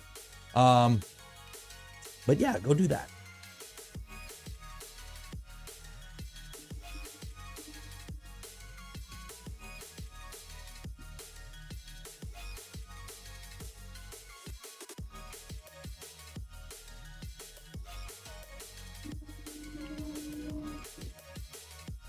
Ended up with John on the same flight. We had another 3-hour delay. Oh. Did John get COVID? I can't remember. I don't know. I'm just assuming everyone who went to Murph got COVID or is going to get COVID. It's bad. Do you want the 5-pin connector? I think, okay, so I just got a new one and mine has 5 pins, but I think 2 of them are ground. As for the name of the connector, I don't know. I just spliced the wires. Don got it. Dang it. You get COVID. You get COVID. You get COVID. Everyone gets COVID.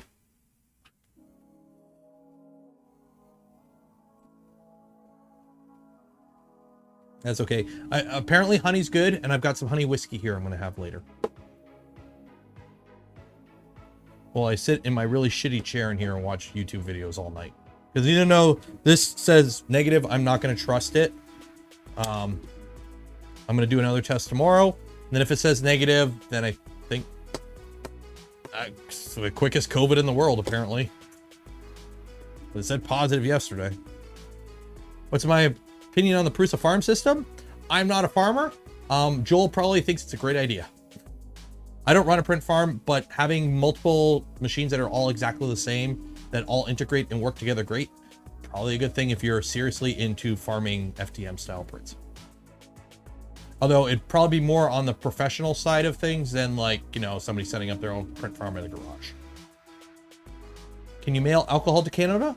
My P.O. box is something you can mail stuff to. I think alcohol can come through. Maybe. I don't know.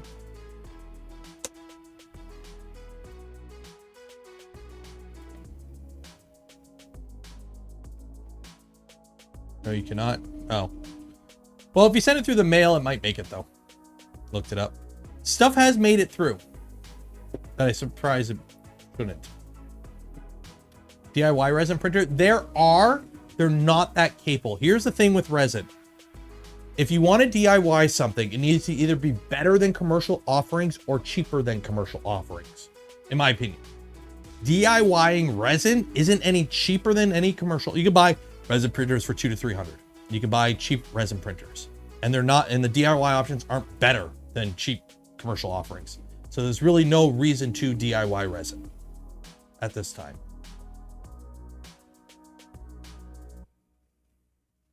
USPS. Ah, okay, never mind then. Because if my PO box is just is at the local regular mail, so you can't ship UPS, FedEx, or anything. You can't use couriers. You have to ship it through the mail. Because it's cheaper than sending. It's much closer to my house, and two, it's cheaper than setting up like a UPS one. So this is kind of like the trial for a bit to see if it's worth it before I go and actually set up like a full-on you can FedEx me ship. So far, everything that showed up at the PO box, I haven't had to pay any customs on because it just goes through the mail, and it's been small stuff. So, Heritage Brown Sugar Bourbon. Oh.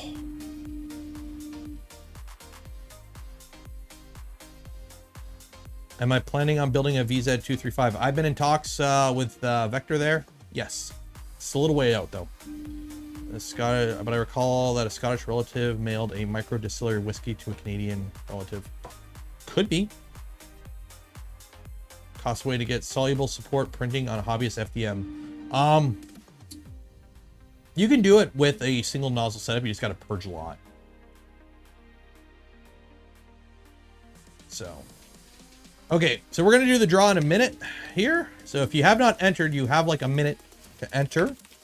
And then we're going to call the stream there. Because I am hungry. I don't know what I'm doing for dinner, but we'll figure it out. Let's see here. So if you have not entered, I'm closing it in well, I don't know. My computer says 4:59. So when it says 5, I'm going to close it. So if you haven't entered, link in the description. Hurry up. Chop, chop. Enter what? You want to win some filament from Polymaker? There's a link in the description of this video. Enter the form really quickly. It's open worldwide.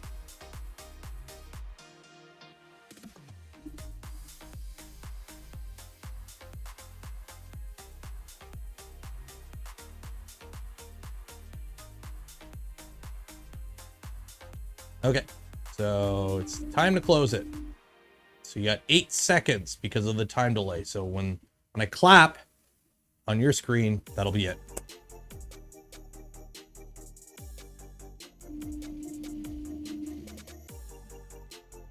Boom. Closed.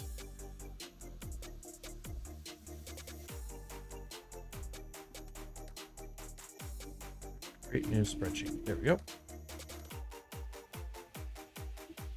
We got how many entrances? 596 entrances. Copy all the names. It's Tuesday right now, right? Yeah, it's Tuesday.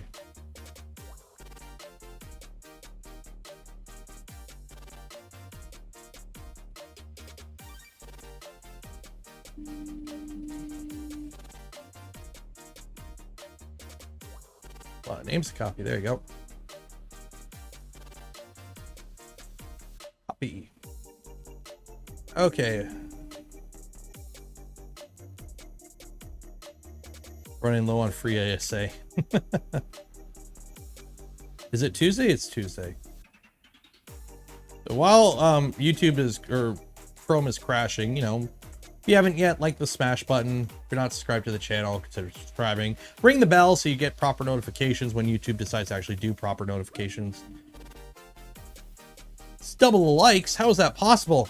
because some people aren't liking the smash button. Economics, numbers, math. How do magnets work? I don't know. On camera. There we go. Okay.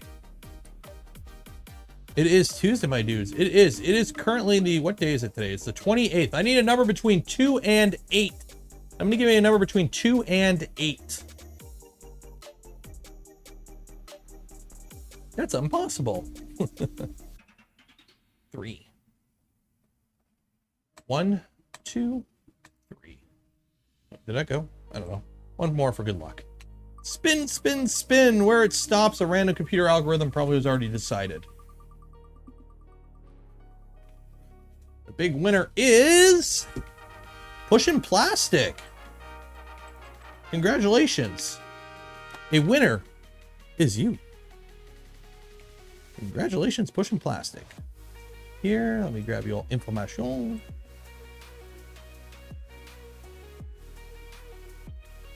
Okay, so you will get an email from me after stream.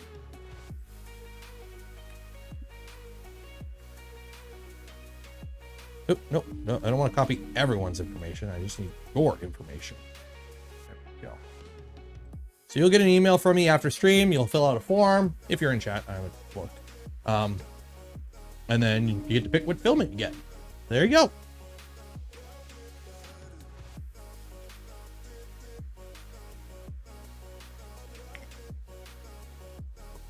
Send a spool to everyone. I'm not Oprah. Okay, so we're gonna call the stream there. This print's like a day print, so that'll finish tomorrow. I'll post pictures. Friday, I don't know what we're gonna do on Friday on the stream. I'll figure something out. We'll have some fun. Maybe we'll fix the micron. I don't know. Maybe just do another print and chill. Maybe I'll try and get a guest. I don't know. We'll figure it out. This week, I'm not too. We'll see how the COVID is, if it's really gone or not. Because you know, yesterday I had it and today I don't, and I got it on the weekend. Unless COVID is a day long now. I don't know. We'll figure it out. So I will see you Friday. The videos from Murph. Hopefully the first one should be out Thursday. Possibly tomorrow for members if I can get around to editing it, because I can't get to my desktop to edit them because it's upstairs and I'm sequestering in the basement until I no longer have the COVID. Yeah, we got to get tall boy printing. That'll be fun. So I hope you enjoyed the stream today. For those that won the filament, or for the one who did win the filament, congratulations, and thank you to Polymaker for sponsoring that spool filament. Again, every stream we give away a spool filament from Polymaker. I want to give a shout out to Fabrico for the awesome shirt for one, and also sponsoring a portion of my trip to Murph and the Murph content itself. So go check them out. They're not sponsoring this video, but they sponsored Murph, and we talked about Murph on this video, and I haven't been able to actually push out a sponsored video yet. So go visit Fabrico. Awesome dude. They make good shit. They sell good shit.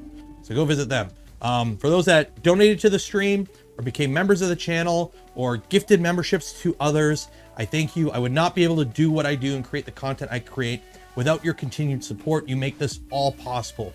You're all awesome. For everyone else, I hope you enjoyed the stream. Hope you learned something new. If you're not subscribed to the channel, consider becoming subscribed. Ring that bell so you don't miss anything in the future.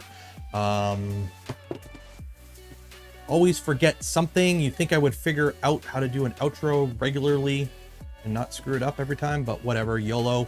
It's Tuesday. Be safe out there. If you went to Murph, go get a COVID check, because just go. I don't care what your beliefs are about the Rona. If you went to Murph, go get tested just to be safe. Okay, if not for yourself, but for your family. Be safe out there. Wash your hands. And enjoy the rest of your week. I'll see you Friday.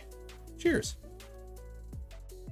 Oop, nice 3DP. $2 for the Rona Fund. And Reiki, thank you for coming to member. Cheers.